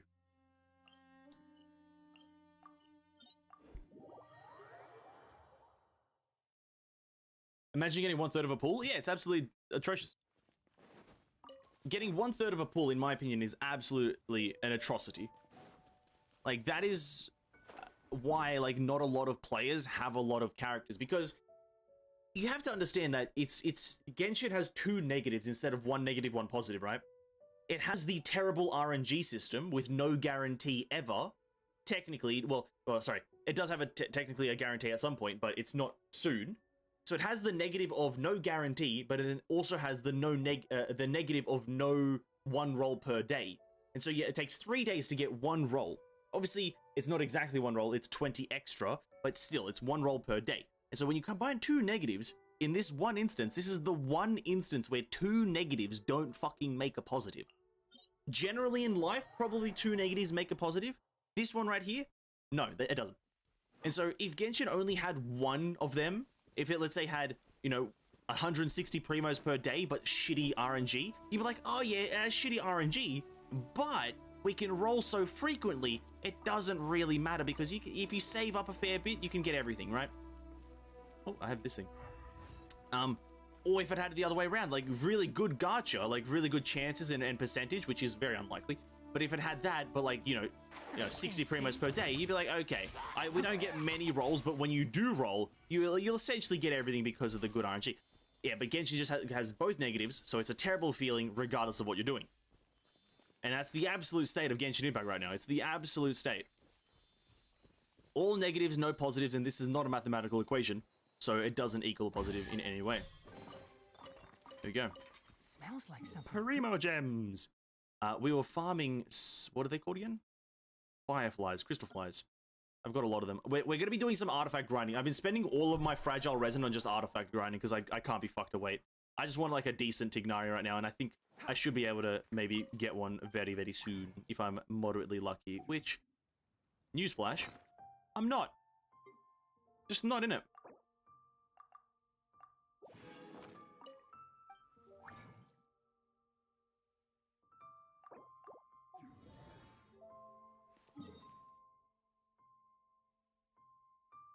Let's go over here. Negative makes it positive, but doesn't apply against you. Blue Archive give you a lot of gem, like nothing. Yeah, some games do give away a metric shit ton of rolls. It's quite crazy. Technically, Terra Fantasy, rather, I know it's a MMO, not a gacha, but like it gives you technically 4 rolls per day. Yeah, 3 of them are black nucleus, which essentially mean nothing, but still, in a sense, it gives you 1 gold nucleus per day. Like, okay, great. And then per week you can get infinitely, or not infinitely more, but you get a fair few more.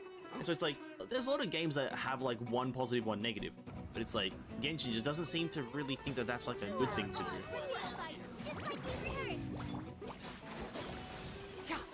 I don't know why.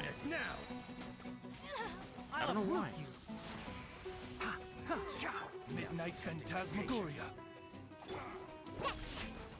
One with the forest.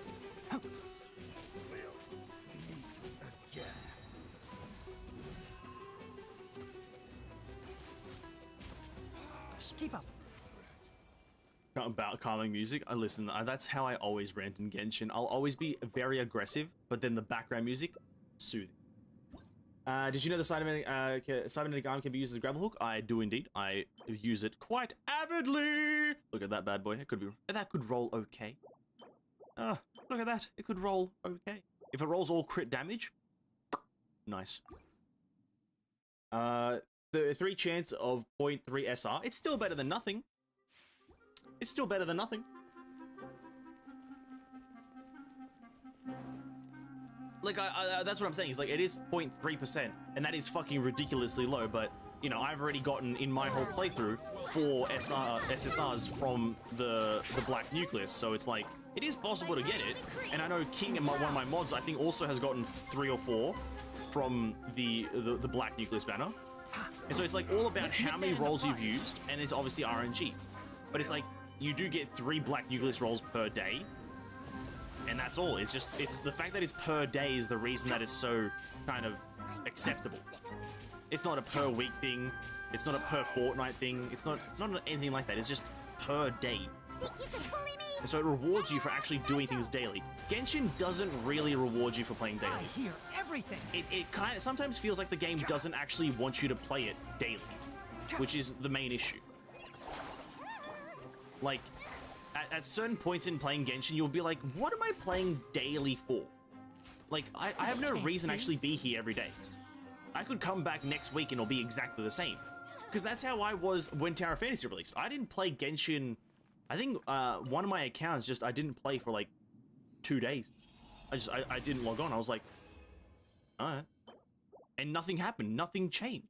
I didn't play for a few days. I came back. Obviously, I was overcapped on resin, but I was like, alright, fair enough. It is what it is.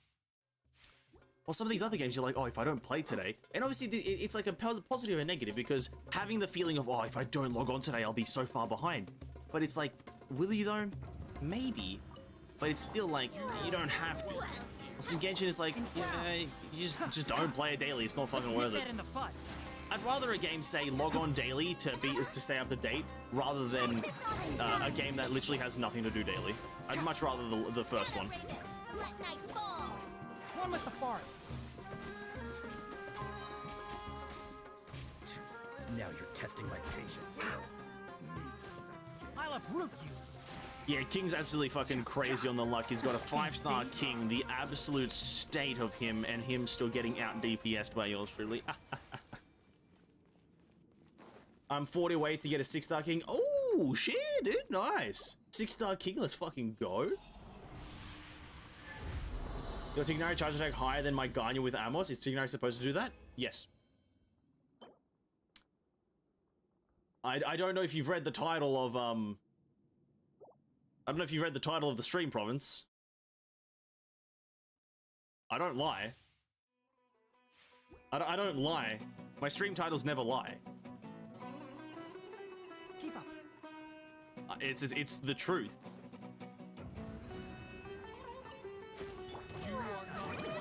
It's the absolute truth. One with the forest. I'm getting sick. Let's nip that in the bud.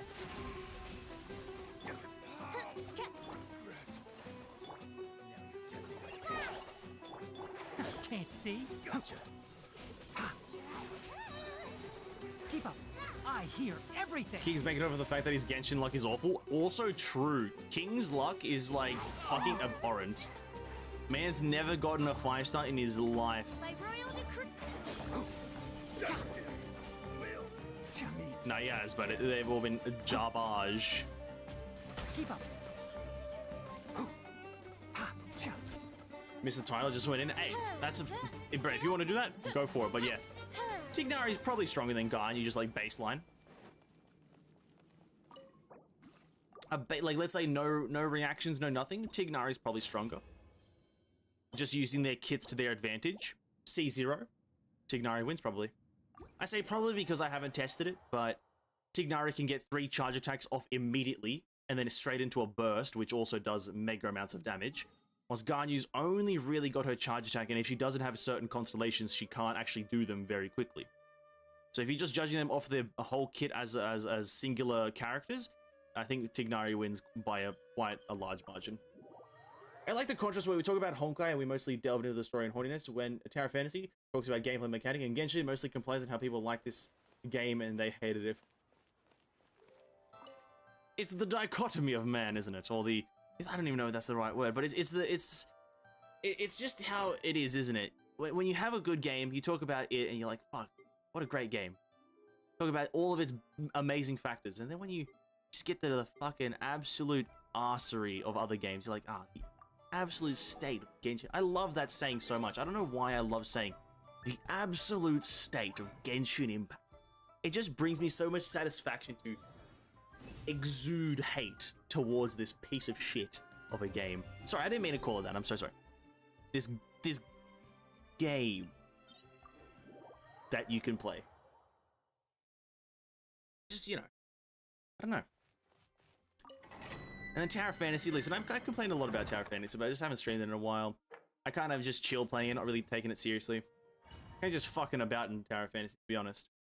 I don't think it's good. I don't think Tower Fantasy is gonna last that long, to be honest. It doesn't look like it's really fixing a lot of things. Can't speak for certain, but it's not. It doesn't really feel like it's fixing much. I haven't felt the fixes. Look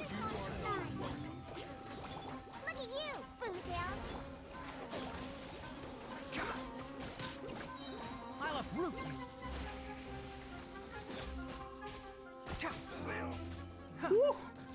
What damage is this? What damage is this, man?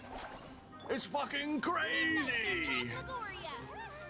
One with the forest. Huh. Ooh. 23,000. Fucking hell. Just a 23,000 casually out of the asshole. What the fuck, man? What the absolute fuck? So Tighnari will favored in standard by player later. Yeah. So Tower Fantasy server all green now. I think Eden is still yellow. Yeah, the servers have all kind of like dropped out of red.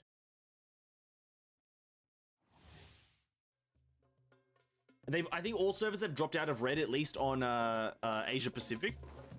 Because I know Eden was red up until like 2 days ago, where it like dropped down to yellow consistently. Most streamers are the same too. They really like Genshin and hate it too. Like, love-hate relationship between Genshin and the player base is high. Exactly. 350% of their near collab. Yeah, near collabs always do successful. Reroll guide, you didn't get Tighnari. Alright, restart.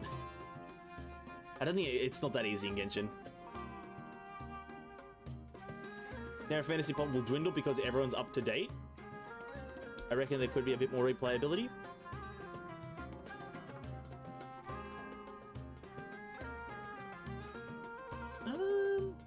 Yeah. I just think it's marketed as an MMO, right? But it doesn't have the MMO replayability. I'll be honest. It doesn't have the dungeons you can farm like in WoW. It doesn't have things like that, which is like fundamental to an MMO in my opinion. It doesn't have that. You need that in a successful MMO. The replayability, the day-to-day grind. And it's not a mandatory grind, but it's something to do. You need that in these types of games. Can't see. But it just doesn't have it. I'm on Ruby. Highest nowadays is yellow, I think. Yeah, like that's what it feels like on Eden. It does feel like the game has gone slightly better with, let's say, networking and because of the dropping population, but as the time I think people are just waiting until Vera is launched. I think Vera launches tomorrow or the day after. It launches in a few days. I think when Balmung, Mrs. Frigg launches, I think it'll launch as well. Which is ooh, that's alright. That's an alright artifact.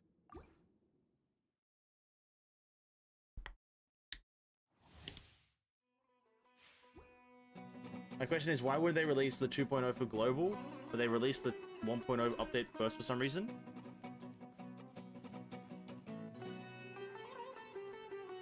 You mean why did they release the game in? So why didn't they just essentially release the game like in its state whilst like on the Chinese servers? Is that essentially what you're asking? That probably wouldn't be good either. That's probably not a good option either. because then you have a lot of shit to do, maybe a bit too much stuff, and then people complain I didn't have enough, I wasn't able to complete all the content to get all the roles to then roll on it. No matter what they do, that's probably the worst one to do, to be honest, because you're adding content that is completable within a specific amount of time. The game would be in the same state because people like myself who 100% all the zones as they immediately come out, I would have already 100%ed it, and I'd still be in the same state of no grind to do. Because it's not the problem that the game has no actual content, but the content that you can do is just very simple and not replayable. Like, I can't re-explore a zone and get more rolls out of it. I can't re-explore a zone and get more like gear refinements and better gear and whatnot. I just have to come in daily and spend my energy. Right, what they need is literally an infinitely grindable dungeon like an MMO. In WoW, you farm dungeons daily, weekly, whenever the hell you and your friends decide to farm dungeons. You go in, do mythic pluses, do mythic dungeons, and you can do them infinitely. Doesn't matter, as long as you have the physical energy to do it, you can do it. Tower Fantasy, as an MMO, doesn't have that. It doesn't have that thing. As long as I'm able to, I can grind. It doesn't have that. It has, as long as the game allows me to grind, I can grind. Which is not the kind of grind you want. By royal decree. Can't see. So I don't think it actually in the end matters if they released Vera now or Vera 5 years from now. It's just that the game doesn't have that infinite shit. Can't handle your drink. As you wish, main Fräulein. One with the forest.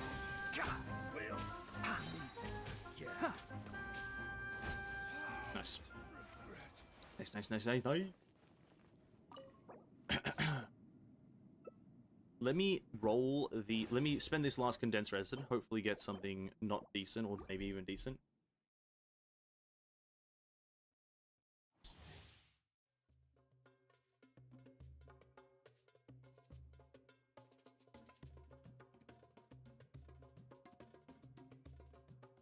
That's funny. So it doesn't matter in general? Well, from my understanding of the current endgame, it doesn't matter. Like, just from what I can tell about the endgame. I don't look at the Chinese servers, right? I don't look at the Chinese servers, so I don't know what they have in terms of endgame content. But if it all just comes down to just coming on daily and spending your energy, then in no way, shape, or form is it going to succeed as an MMO, because that's not what the MMO formula is. Every MMO, if you look at it right now, you can play for at least like 6 hours a day and still have shit to do, because it just does. Like Final Fantasy, WoW, probably even New World, even though it's probably got nothing, but it's still New World. You could probably log on for 6 hours a day and do something and achieve something. Tower Fantasy, you really can't. You've got a limited amount of daily stuff to do. One with the forest. Which is just not the MMO formula.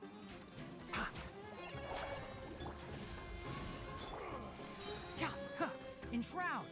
I hear The everything. game will still have no endgame content? Oh, we'll have to wait and see. I'm not going to comment on that because I haven't experienced it. Once we get to level 80, once we're dealing or doing the endgame dungeons or whatever the fuck is introduced in other patches and whatnot, once we get there, I'll come to a conclusion.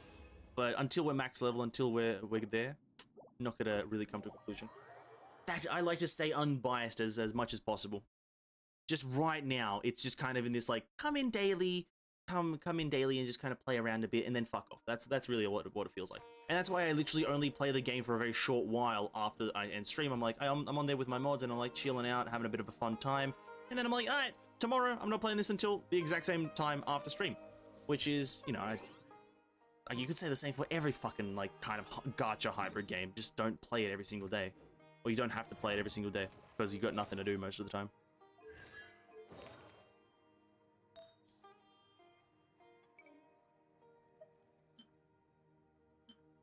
Alright, let's roll this bad boy.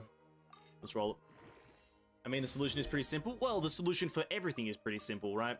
The solution to make every game is make every game better is pretty simple. But it's like, how does that affect the logistics of everything working? I love to play Genshin, love to hate Genshin. Genshin is the definition of yin yang. Good and bad is Genshin together.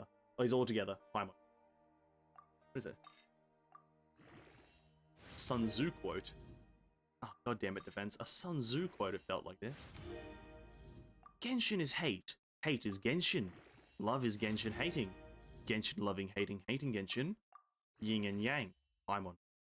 Thank you. Amen. Amen to that, brother. Bam! Crit damage! Nice.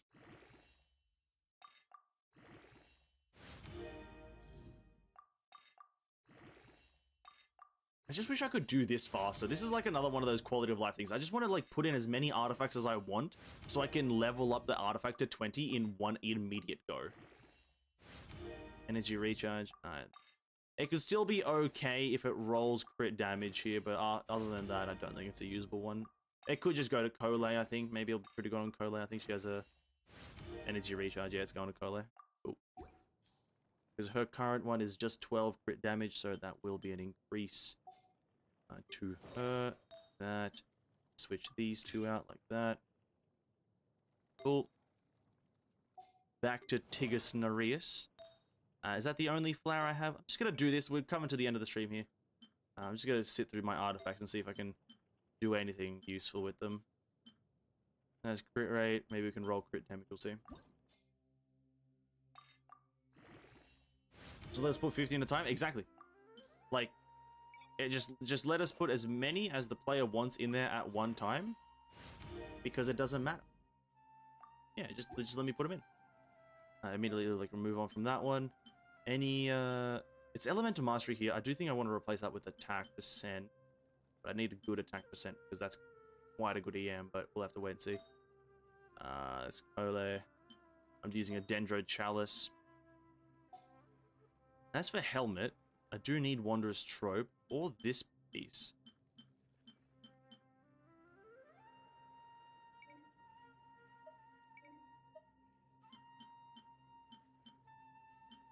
Alright, that's all I can do. That's fine actually. What are your stats now, Curlo? 49, 106. Pretty good. 205 ER, that's crazy.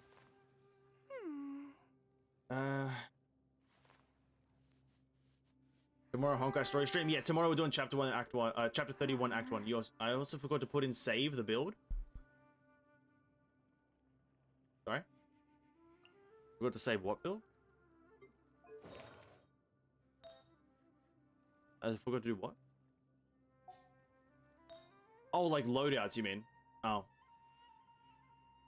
Oh yeah, that's a true thing. I don't know. I'm not too hindered by that one, but it does need to be added. But yeah, I personally, I'm not too fussed about that. It is annoying though. It is annoying. Anyway, regardless, guys, that's gonna be the stream. This artifact here is my only Dendro one. Don't ridicule me. It's fine. This is a fine artifact. It actually boosts my damage somehow by dropping 18% crit damage, but it is what it is. What a stream. We didn't actually get to do much. I didn't get to do much. But yeah, probably for the rest of this week and maybe on Friday, there would be one Genshin stream. I think on Friday it would be Genshin, because I want to do one thing on Genshin on Friday for the new characters coming in 3.1. I want to do like a deep dive on their stuff because there is already information on them, and so the stream will be heavily spoiler warned for character abilities. But I want to take a look at them because we did the same thing, and I'm going to do it for every character patch because it's interesting. But we'll do that. I need to do that quest as well. I will do that on Friday and then Genshin Mondays. But the rest of this week will probably still be Honkai or Tower of Fantasy. Tomorrow will be Chapter 31, Act 1, the new story. I've been told there are no bugs, and that's why we are doing it now, is because no bugs. If there were bugs, I wouldn't do it until like the patch after, or until I knew there wasn't any bugs. But because there's no bugs, we're doing it tomorrow. We're gonna do the whole act, and then if we have time after doing all of Act 1, we'll do some ER, we'll do some Abyss, we'll do whatever we can for daily grind. But tomorrow is mainly gonna be the absolute state of Honkai Impact's Chapter 31, Act 1. But as for the stream, that's it. Thanks for the stream. I've been lurking cares. Thank you for watching, man, and thanks for everyone for watching. Really appreciate everyone hanging around, talking shit about Genshin Impact, talking absolute royalties about goddamn Honkai Impact, and talking a bit of smack on Tower Fantasy, and helping me with that survey. Hopefully they do read the survey and contact me by mail and give me $4 billion to roll on this game. But that's been that. Sue look like character review soon. No, he's not coming out next patch, no. When he does get announced, and when he is announced to be in the next patch, I will look at him there, but no, he's not in the next patch. There are bugs though. When you play it, you feel like the game plays with your heart. Nice one, Cares. Absolutely amazing. Guys, thank you so much for hanging out. Really appreciate it. Stay hydrated, drink some water, eat some food, and stay safe. Have a good one. Peace out, and catch you guys in the next stream or video. Bye-bye.